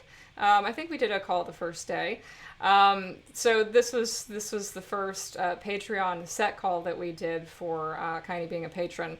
And they, as you can see, some nonsense is happening back here. It's very in character. This is for MVPs only. Yeah. My God, Nah, this for was me, day you were one. wet after you got rained on. I do remember that. I thought we did two. For you. We might have done. I know we did two for Ninja, but so this. I do remember doing one during the Lotso scene. That was Kaini. That was that Kaini. night. Yeah. This might have been. I know we did one for Ninja at the Zen Garden. I'm struggling to remember now. We did so many of them. We did like 8 or 9 of them, I think, across the week, and that was difficult to keep track of because it's like, okay, I scheduled them in, and sometimes they got delayed, and sometimes they didn't. But yeah, this was a lot of fun to be able to actually show folks who are patrons what we were doing on the actual set and actually get to walk around and introduce everybody to them. I think I accidentally butt dialed the mod chat as well. And so like they were in my pocket for like 45 minutes just listening to the goings on. They're like, hey, JJ, hello. So Neb and Pillow were impromptu guests and I love them. Lauren again in cosplay this time. Yeah, I was just a little sad because we scheduled a heel shoot, but things sadly lined up to where we couldn't do it. But Lauren showed up in Kara cosplay. I love Lauren Hagenmeyer with my entire soul. She's my best friend.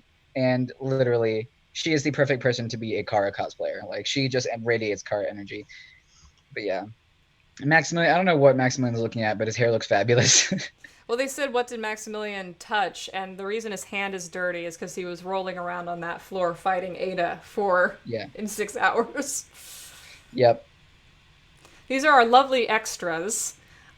We've got, I know this is Heidi, that's Ellison, this is Jennifer, and these other folks I really don't know. A lot of people brought a friend Mhm. So, like I would know somebody, but they would bring, some friends that I did not Yeah. previously know. But these guys were so enthusiastic and so great as the protesters. They came up with Melt Them Down on their own.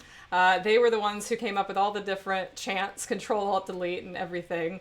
They Yes. really got into the spirit of it and They did were a great great. job. I loved this day.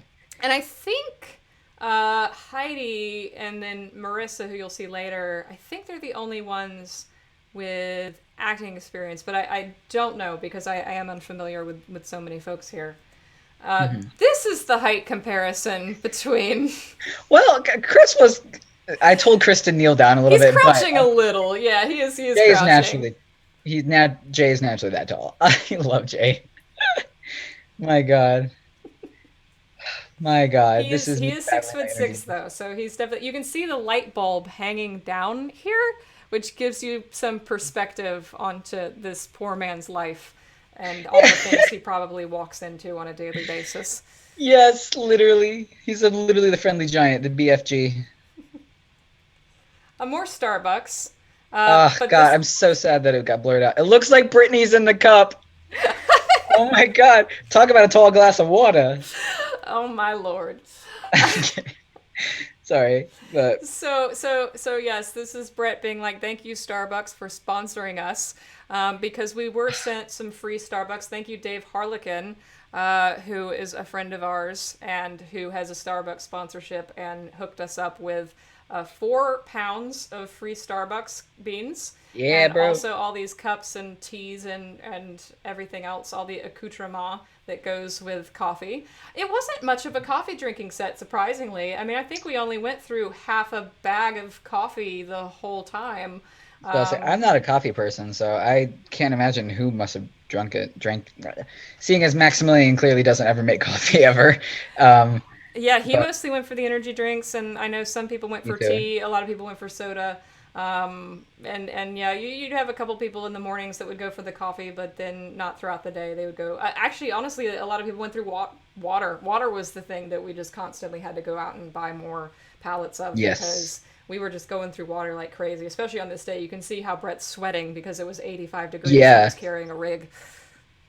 That's steady cam, dude. Oh, I think I have a picture of him with it somewhere, but yeah, that thing is a nightmare contraption. So this is me showing. This is the second day of shooting. This is the morning of Jericho, which is the second day of shooting.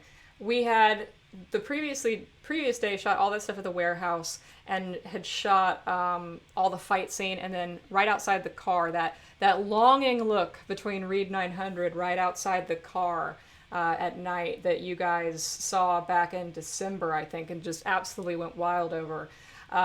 That all I had footage of at this point. And basically, once we got home from the warehouse, I offloaded all the footage onto my hard drive, and I had gone through some of it to make sure that it looked good. And I took some screen caps and put them on my phone. And this was Michael's reaction to some of the footage, the stills from the first day of Ada, fighting, of outside the car. This is the first time any of them had kind of seen what our movie was going to look like. And I think his Hmm. reaction, especially if you go from here to here, is really, Really something. really indicative of kind of where we were at after the first day with Brett and having seen Brett work his magic with the cinematography. Yeah. Because anybody who's worked with me before, like Michael, this was his third time working with me, and any time that I had been the DP, it was kind of and then Jonathan Straighton had been the DP, and since is beautiful. But on going from Detroit Awakening to Detroit Evolution, the upgrade in Yes. scale of cinematography, his reaction Upgrades. kind of says all of it for sure. Oh, I also love how on the previous picture on the very bottom of your shirt it says no droids allowed, and I was just like, ooh. Yeah, so that's the Cantina Band concert tee. Yeah. But yeah, man. Just Also, as, everybody, go yeah, ahead. Michelle's clipboard says trans rights. Just saying. Yeah. Sorry. Anyway, Joe says, I remember when the Reed 900 still came out, and a very small percentage of people were like, wait, is this movie gay? And it's like, oh my that was God, the still that I wanted people to be like, yes, it is. it is very. Very homosexual. So our extras passed the time by playing Hangman. Yeah, this was fun. I remember doing a couple with them. Like they were really hilarious. I had a great time with the extras for sure. Oh man, Oh, I love this picture. This is so sweet. yes. I just love the smiles. This day was very smiley. Yeah, the morning definitely started out really, really fun. I know most of the actors have talked about how this was one of their favorite days of shooting, that they had a lot of Hmm. fun this day. By the end of this day, I was done. Tired, really I was tired. very tired of people's voices by the end of this day. And but I did wake up the next morning, and then the DPD day, I definitely had a lot more fun with. And the DPD day was a lot less stressful because anytime you're dealing with extras, even when you have a fantastic assistant director like Brittany who does the wrangling of them, it's just stressful. And I experienced that on Sense. There's just so many people that there's so much energy that's just leaching out of me, whenever there's that much noise, whenever there's that many people. It just feels very Yeah, frantic and just draining. stressful. And so yeah, by the end of the day, I was just kind of like this was not necessarily my favorite day of shooting. But the morning was fun, and I remember Donnie brought us an amazing breakfast for this morning, the best grits Yes. I've ever had in my life. In life, yes. My God, that man really knows. He's a miracle worker, He literally. made Like, people who don't like grits. yeah, More Hangman. Chris Rock, yeah, wow. yes. God, This I find really amusing. look at how tiny they all look. Look at how tiny. Look, oh my God. Like Jay is naturally that tall, you guys. Literally. I, I Like, I love how he makes Maximilian and Chris look roughly the same size. yeah. I was gonna say, like, I think I'm 1 inch or maybe half an inch taller than Chris, or maybe his exact height. I can't remember. But no, Lord have mercy. Max, he just looks so small. Oh my God. Yeah, this was a great one. Yeah, me and Austin were hanging. Oh God, I can't remember what I told Maximilian to do, but I was like, Maximilian, do something stupid, and I he think deserved. this was before he injured his knee. But Oh even yes, even then, he notoriously has this thing where when he bends, his knees pop. And every time we have ever done a scene with him in Since, in Detroit Awakening, and here where he had to kneel or something, I had to edit that out of the sound because the mic always literally. picks it up, and he's like, it's just the knees, they pop, they're loud. And so I think this might have been an attempt to get the pop out of the knees. I don't know. I can't remember. I just got a series of him. I was just like, Maximilian, be stupid. I'm gonna get some funny bloopers, and he was just like, okay, I got you. So, my God. Oh Lord, have mercy. I know I have one more thing to show, but I have to. I'm gonna stop the share for just a sec. I'm gonna go back to this, Oh, is and it the then video? and Or then yeah, it's a video. I think I know which one, and I fucking live for it. Oh, okay. Excuse me, I'm dropping the F word a lot here, but I'm just excited. Hold on just one second. I'm gonna blink us out for just a sec so I can bring up my files. I got you, fam. Okay, I am back. Let me see where we are. I know I copied it over, but it might not play in that format. If not, I'm pretty sure I pinned it somewhere and I can pull it up. But There it is. We can watch it. I would have to play several times through. I just can't get over the mastery. So now I'll do screen share so we can both minimize. Oh, All right, guys. This is a really fun one to do last. yes. Good. Go for it. Yeah, it's time. Oh no, is it not playing? Oh no, the sound. Oh, you don't hear the sound? No. Oh, that's because I forgot to enable share computer sound. Oh, yeah. Go, yeah, fucking go for it.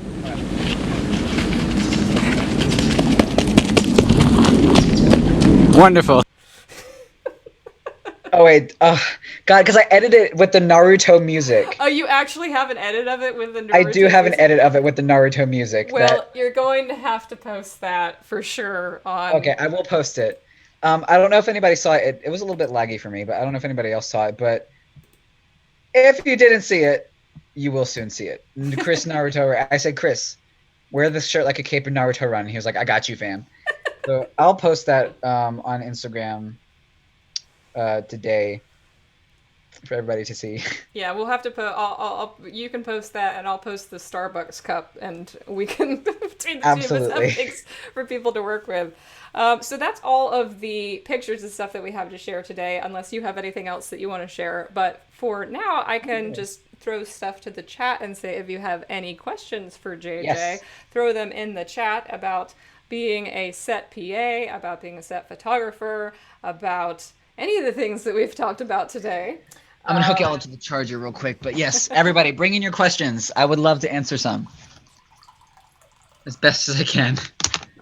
Oh well, while people coming up with questions, I do have a funny story, kind of about like the day we were scouting the nursing building. I remember because literally I met up with Michelle right after class when I was still in nursing school to go scout out the simulation lab area. And I remember, I think we walked in and we met the director of the nursing building. I was like, Ms. Hibbett, it's me. And she's like, oh, you're a student here? And I was like, I was literally in your class like an hour ago. But I remember we walked in and like the previous class before us was the obstetrics and, labor and delivery class. And so they just had a giant birthing mannequin just literally there. And I was just like, welcome to Trident Nursing College. It's, we get wild. There's just a bunch of plastic butts everywhere. Sorry. My ADD brain is taking over. So a couple of people have asked, what was the most stressful thing you encountered on set, or the most stressful part of all of this? Stress, asking me what stress is, but no. Stress mainly came from myself, mainly. I put a lot of expectations on myself, and I didn't really know what I was going to expect, and it was just kind of all like, oh God, what's going to happen? Make sure I don't mess this up, got to look professional, and just kind of overly, overworking myself. Like when you're a PA and stuff, I've learned this, you got to take it all in stride and listen to the, whatever the director has to say, because your job is to listen to the director and to listen to the needs of everybody on set.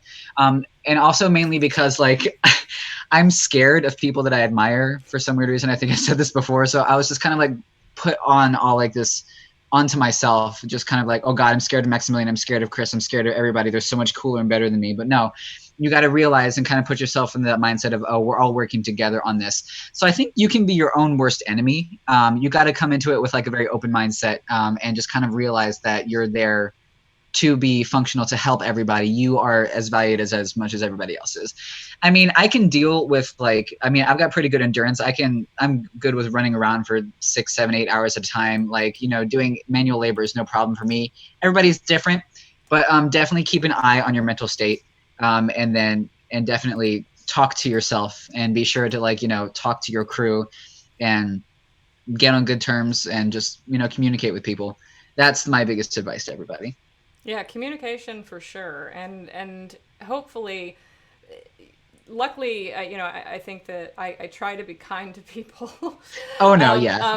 But there are some sets where directors are not, and a lot of people treat PAs absolutely awful. It's notoriously known as the most underappreciated job on set. It's your go for your runt. Nobody respects you, and it can be really tough for people on bigger sets, on more established sets where people can get away with being jerks. Yes. Where, they just treat people terribly, and it can be hard to want to get up and go to work every day. Yeah. But you don't want to piss off the person who's bringing you your coffee.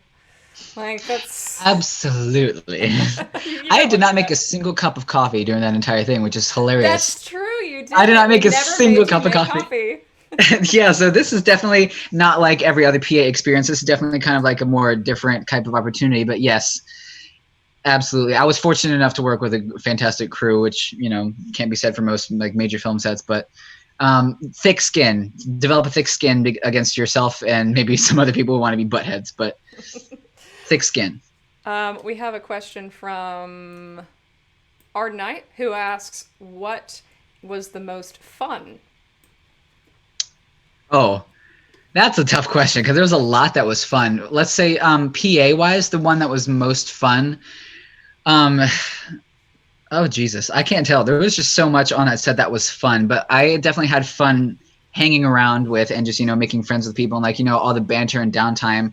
And for like, and then when we go to artists like creative fun when it comes to photography, the best thing I had was just experimenting with my camera and just with all these different light and just all these opportunities to learn how to catch people in their natural environment. I had a lot of fun when it comes to photography and art. That was definitely one of my favorite things to do. But just the entire thing, even the stressful parts were fun in the end. I mean, there was just a whole new wave of experiences that I've never had before. So it's kind of hard to pick out just a couple, but I also think one thing you might be forgetting about the most stressful part is being no. Lotso. Oh, that was fun. No, very that was stressed about that. Oh my God, I was really stressed. Oh, that was stress. Okay, yeah, because that was, yeah, I was like, oh God, am I delivering my lines right? Lord have mercy. And I remember asking Chris Maximilian, is this right? And Chris looks at me and goes, one thing when it comes to acting, don't ask your fellow actors to direct you. And I was like, ah! But no, and then I got it. And I will say, I may have memorized my lines 30 minutes before we shot the scene. But it's fine because it came out great. Yes. I had the script in my bag, in my school bag, and I'm so sorry, Michelle. I completely ignored the script. I completely ignored it. I looked at it for the table read, then I put it back in my bag, and then I was like, fuck, I'll learn my lines tomorrow. It's not too bad. It's just a couple of lines. That's a lot of dialogue that you memorized. It's fine. Because once I tapped into the natural energy of Lotso as an anxious mess, I was like, I got this. I was like, it was. I don't mean to brag. You make every actor in the world absolutely sick. I'm sorry. You can show up to set, learn your lines 30 minutes before you shoot with no rehearsal, and just absolutely nail it. Thanks, I appreciate it. I will say I was lucky. I mean, because I remember me, Maximilian, and Chris were running the lines, and I was like, okay, I've got to memorize this line here. I was like, oh, okay. I remember closing my eyes, just kind of reciting off the top of my head. Oh, Jesus Christ. I'm sorry to every actor that I've disrespected just now. I will never do that again. But that just describes me as a person. I mean, I wing shit, which you shouldn't always do. But I do have a habit of winging stuff at the last minute. Yes, that's a tip. Learn your lines beforehand, everybody. God. Sakes asks, is there anything you wish you could have done on set that you were not able to? And probably the heels thing, right? That kind of became less of a priority because most of my needs were filled. I didn't really go in saying it's hard to say because I got to do a lot of things that I didn't think I would get to do. So I didn't really focus on I really want to do this and that besides the heels thing. But because I don't know, I was fortunate enough to just to be able to do a lot. You probably, if you could have been there that night that we. Oh well, yeah, obviously. If I could have been there for the apartment scene, and the kiss scene, because those were the two scenes that I missed because of school. I wish I could have been there for the entire thing. But it also kind of filled me with more of a desire to pursue more acting stuff and looking I don't necessarily wish that I could have done more acting on set, but it definitely made me interested in acting and learning more because I did improv comedy classes and that was about it. Some script writing in high school, but I mean, it really kind of everybody was really supportive of me too, and they were like, wow, you're really good. And I was like, oh God, they really built up my confidence. And so it made me want to pursue it even more. So once this whole pandemic is over, I'm really considering local theater hubs. And I just really want to get into it because everybody knows me, I'm a drama queen. So I will try to use that to my advantage. But I got to do a lot. I mean, I left that set wanting for nothing really. So Doyle Winchester asks, what was the best reaction of a passerby being told that there's shooting going on? Oh my God. Somebody did ask me somebody was like guns? And I was like, no. Literally. It was I think I do this thing where I don't finish my sentences, or I kind of say one thing when I mean to say one thing. So when I say, "Oh, we're shooting here," I meant to say, "Oh, we're shooting a movie out here." I think it was at the garden scene. I was like, "Be careful, they're shooting over here," and somebody was like, Oh my god. I totally forgot about that, and I was just like, "No, sweetheart, no, a movie." And they're like, "Oh, yeah, no, I can't believe I completely forgot about that." But I haven't no, heard this story before. no, it was another group of tourists. I was like, "Be careful, they're shooting over here, like guns." Why do you sound so calm? I mean, we are in South Carolina, yeah, no, but still, that was definitely funny. I was like, "Oh no, sweetheart," and I realized, oh god, that That's from other people, I think I remember driving home from set. Wasn't necessarily from passersby, but when it rained, like the moment we finished wrapping up for the Lotso scene, it started pouring rain. Like this was like astronomical Noah flood levels of rain. And I remember walking home completely soaked, and I opened the door completely drenched. Makeup is running down, and Lauren was my roommate. It was just me and her at the time. And she looks at me, she goes, because I came in, there's all this foundation running, like, oh my God, it was hilarious. Oh dear, I scared poor Lauren, but yeah. Panic at the Zen Garden. I love that. Literally Panic at the Zen Garden. And then just the people who thought I was a bum, like trying to get drugs off of them during the alley scene. But it's wildin'. We're wildin'. Like go ahead, sorry. Go ahead. Oh yeah, my roommate Rue used to work set security, and they worked set security when Chris Evans was shooting Avengers, actually. And they have stories about getting to pet Chris Evans' dog and stuff, and we've bonded over stories like that. But it was pretty interesting. Sorry, that was totally random aside. Janjanine asks, what was your reaction to getting a role in the movie? Oh my God, it was mixed because I kind of felt a little. I can't remember. I was overjoyed, first of all, because I was like, oh my God, yes, this is going to be so fun. And then I stressed myself out again where I'm like, oh my God, I've got to do, I don't want to let this whole movie fail because of me, which is, kind of like an irrational response to it. And then I felt a little bit bad because I didn't audition for this role. This was a role that Michelle has publicly stated that, she had written for me because we had bonded really a lot ever since, I became a mod, and ever since we met a year ago at a con. I was dressed as Nines. And I was worried about, I was like so worried. I was like, people, oh God, are they going to think that like, oh God, is this, he's so privileged, like, oh, favoritism. But no, Michelle trusted me enough with a role, and I was like, I'm going to deliver it as best as I can. And then I neglected to learn my lines until 30 minutes before, but that's fine because it came out great. But I trust Michelle is enough of an experienced like filmmaker to know, like, if she had told me, JJ, you suck, then I'd be like, okay, then I'll work on myself better. But like I was like determined. I was like even more determined. I was like, this role is made specially for me, so I've got to, even if it's small, I'm definitely going to come in and just try to deliver it as best I can. And there's been so much good fan response to it as well. Yeah, somebody I'm on blown Tumblr away. The other day was like, it's funny that Detroit Evolution is a film that was born out of unimportant side characters getting hyperfixated on by somebody, and we're doing the same thing with Valerie and Lotso in Detroit Evolution. Yes, I am here for the Lotso hype. I am just going to say right now, thank you to all the artists that have drawn my girlfriend as my literal girlfriend, as my Android girlfriend. Like, she loves it. Like, I am so blown away by this. Like, I definitely, like, people are like, what's Lotso's backstory? And I'm like, I have no idea.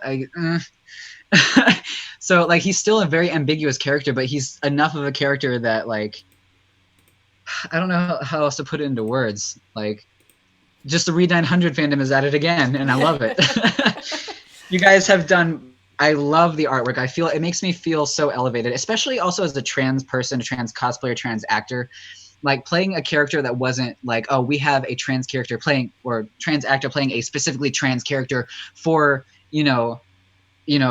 just to make us look inclusive. No, Michelle included me, an actor, to play a character like that wasn't based on just being transgendered. Like, Lotso is not canonically trans at all. He's just a guy. He's just a sleazy little like kid, and that's wonderful because like all my trans friends who are like, cosplayers and actors and stuff, they're all like, oh, well, I can't get any roles because they're like, film directors and casting agents will be like, oh, well, we don't need a trans person. Like, we don't have a person that would suit your role, or, you know, this doesn't have an LGBT.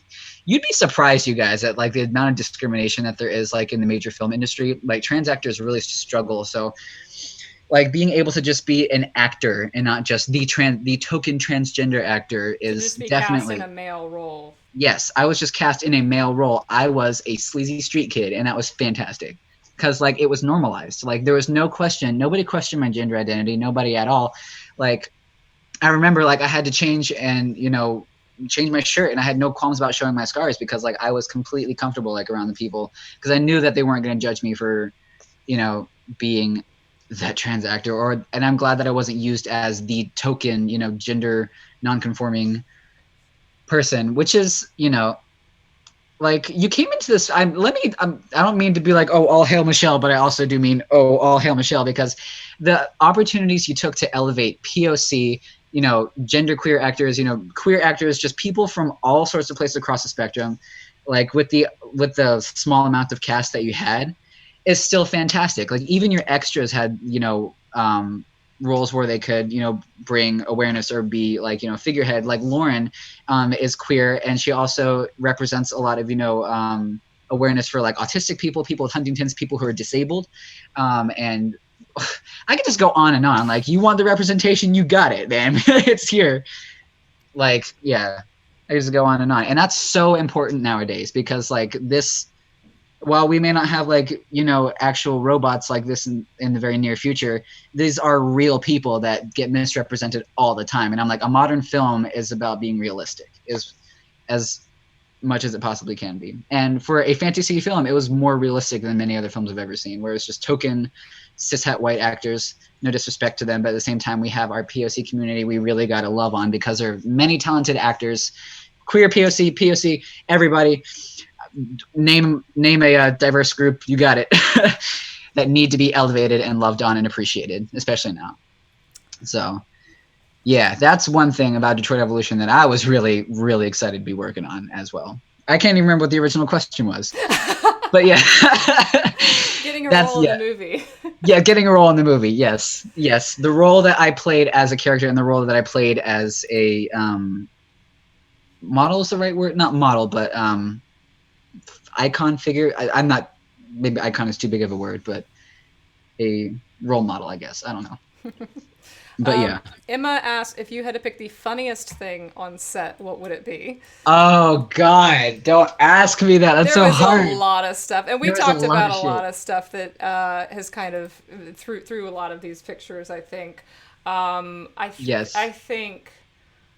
God, the go-go gadget grief shit. That whole sequence that's the only time in the entire week where you have the stereotypical actors cannot even start a scene because they cannot stop laughing. Yes, moment, literally. Which is always kind of fun when that crops up. The outtake that you shot with Chris and Maximilian, that was pretty so funny. Fun. About what's in your box, that was fun. It's like when you have people like Chris and Maximilian and Jill all on set, and you ask what's the funniest thing, I'm like, they are the funniest thing. Like, I'm at it. It's like I can't even say. I'm just like, here, just look. My God. Jeez. And then final question from Lone Lion: what was the most interesting thing you learned? I will definitely have to say, like, I can't watch movies the same way, because after being behind the camera and looking and seeing how sets are and like how artfully and kind of like, it's almost like a game of, you know, or a routine of gymnastics that, you know, set people, actors have to play, you know, to remain like in their designated area. Like watching how a movie is made and then watching the movie later, like you would not believe, like, I don't want to say culture shock, but like it feels almost like culture shock, because you're like, I remember being here in this moment. I remember what this looks like. Like, I remember turning this little office building into a futuristic, you know, police department. And like, you know, my God, like just the sheer contrast. Like I said, I keep talking about Brett being a wizard, but Brett really is a wizard because what he taught me mainly is just how much you can change a set just by changing the light, changing a couple things around the room. In order to shoot the scene when they were in the car, and make it look like cars are passing on the highway, we were like 100 feet from the highway, y'all. He took a flashlight and to create the effect just went like that across the windshield, and it came off so amazingly. I keep talking about that, but it's just so amazing. So I definitely think that anybody who wants to get into PA work, definitely watch as many behind the movie or, movie magic things as you possibly can to get a taste of what it's like. Because I still cannot get over it. Like it's so hard for me to wrap my brain around. Just watching it all come together and then seeing the finished product is so rewarding, and it's still mind blowing. Because, I remember being there. Yeah, like the protest scene was amazing. I remember hanging over it with a microphone, seeing the tops of everybody's heads, but then seeing it from the camera view, like everybody's faces, and how, God, just being in the kitchen when the movie's being cooked is definitely, that's the best way I can say. That still blows me away every day. And now I was watching horror movies with my friends, and I'm just like, they probably did this, or I can see what they, rigged the camera here, and they were like, JJ, shut up. You were in one movie, shut up. But no, yeah, I still just cannot get over that dynamic. It makes it so much more special, like being on set and just seeing how things are done. And it makes you realize it's possible. Like the most impossible things, effects that you think like, how do they do this without having an actual wizard? They did it through strategic planning and stuff. I'm still blown away by that. Brute force. And just brute fucking force. Yeah, I literally took this movie by the script and was like, you're going to work for me. You will come together beautifully, and you were going to like it. I mean, it absolutely, last October, October a year before I shot it was when I first had the idea to do a Read 900 film. And at that time, in my mind, it was a feature. And in my mind, it was that complicated. And I remember thinking, I kind of thought about how much it would cost, and I kind of thought that there's no way I could never do something of that length and complexity and expense for Read 900. Where am I going to get the money? Where am I going to get the people? Where am I going to be able to do this? And it happened. We did it. And I still remember tossing ideas back and forth with you. You were like, "Oh, hey, I'm just thinking about this." And then in the mod chat, I remember the day that you came up to us and you're like, God, I don't know what I'm going to do for this plot. And then I don't know, Justice for Philip was mentioned. And then watching you write the script from the very beginning was an absolute privilege too. Cause we were, being there from the moment that the first words were being thought of, and then seeing it now, it's just still blows my mind. Well, I remember going in the mod chat and totally spitballing Lotso Fratello at you. Yeah. And just that name, it's just like, what if you came and you played this ratty guy named Lotso Fratello? And it was a joke. And it wasn't meant to be anything. And we were like, oh no. Lazo McGee. It was Lazo McGee. That's what it was. Lazo McGee. If you thought Curtis was a betrayal of a name, think about McGee. Lazo McGee. Lotso McGee. That's what it was. And then I was like, I can't call him Lotso McGee. I'm going to call him something different. So, and so that was just like, you could come and play this ratty character named Lotso McGee who deals in black market parts and shit. Mm-hmm. And who wears a pimp jacket, totally. Pimp jacket. And he was originally a much scuzzier character who he was actually a dealer himself. And like an actual, somebody to be reckoned with, which is not me at all. We just had this. I remember in one outline of the script, they visit Lotso's warehouse essentially, and it was supposed to be this big set full of different android parts and stuff, and they were going to talk to Lotso and try to go through his collection to see if he had the Therium pump. And it was a much different kind of character at that point, a character that was a lot more confident, a lot more assertive. Yeah. And of course, that set would have been impossible to make. It would have been so expensive, it would have been really difficult. And the way that the plot worked out, it didn't work out that way. But yeah, there were quite a few different iterations of Lotso that we kind of talked about, and then we finally settled upon this idea of, okay, he's just sort of caught in the crossfire of this investigation that they're doing. Yeah, it's very much more realistic in my opinion. I actually had a consideration of, there were times where I thought that he would make a third act reappearance, where basically he contained some sort of essential information about the bad guy in the film, and then they would have to break him out of jail, and then they would work with him to go find Ada or whatever. So yeah, there were a few different arcs that I thought about, but ultimately it was just a character that was a scene stealer for one scene, and kind of served his purpose, and the comedic relief that we needed, because yeah. I was glad to play that role. I often consider myself comedic relief, and we definitely needed it before all that crap hit the fan, y'all know what I'm saying? Oh, my Lord have mercy. Uni Cosmos, this makes me excited to go read the other script versions. So Lotso was always our Lotso in even the first draft of the script, but in outlines. And before I wrote the script, when I was working on outlines, when I was trying to figure out how all the pieces fit together, those were versions where Lotso, but I wonder if I can find some of those conversations that we had and dig them Probably. up. And see, oh, Lord. See what I was saying about him in those conversations that we had that were early on, and maybe share them, because there was some very interesting headcanons that were going on.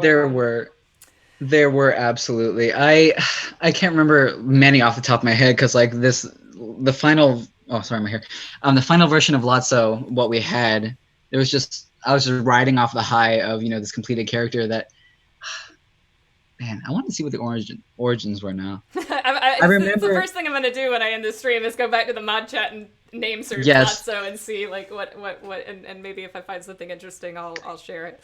I do remember for a time we changed our usernames to Lotso, Lotso's God, running from Lotso, the android that got stolen by Lotso, something like that. I remember that too, yeah.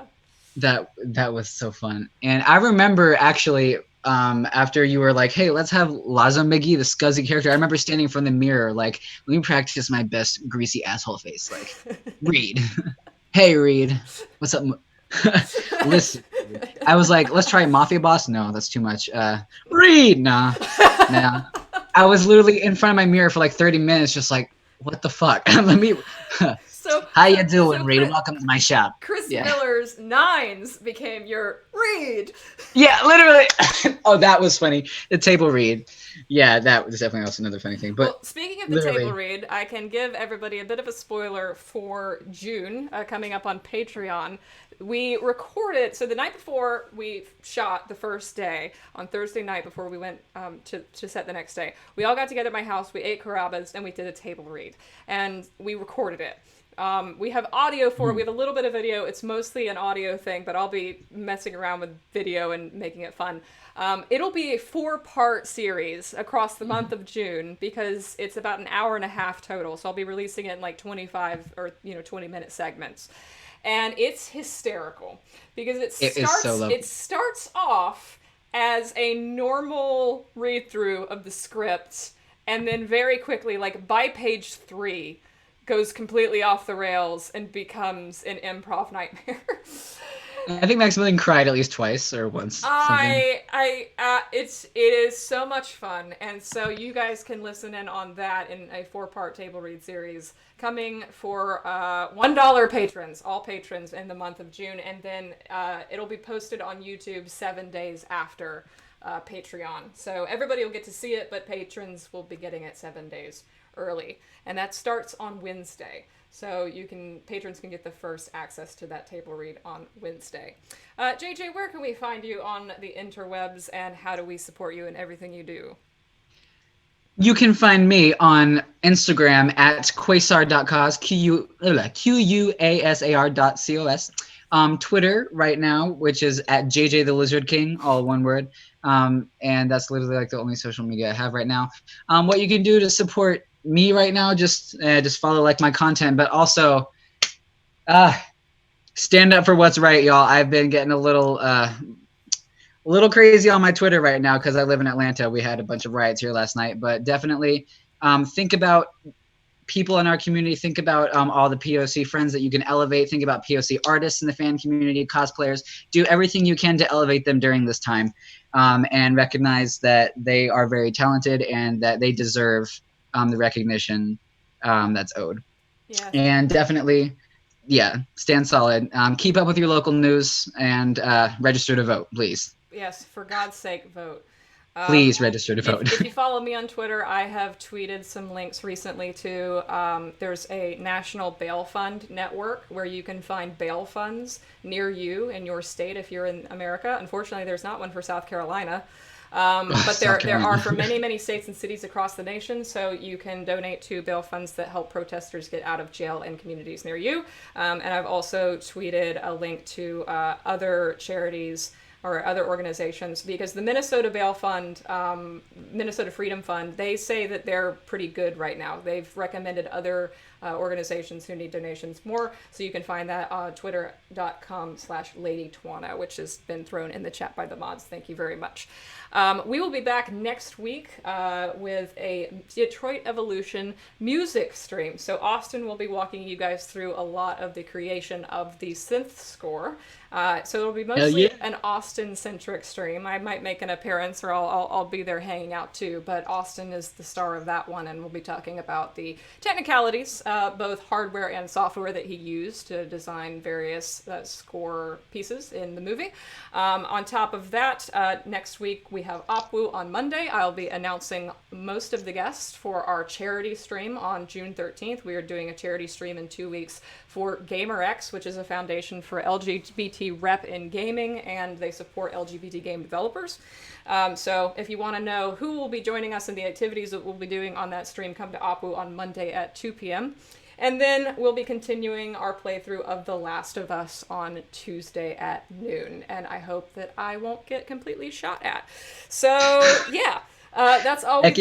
That's all we've got for you guys today. Thank you so much for joining us. And stay safe out there. Stay great, hydrate, and have a happy time zone.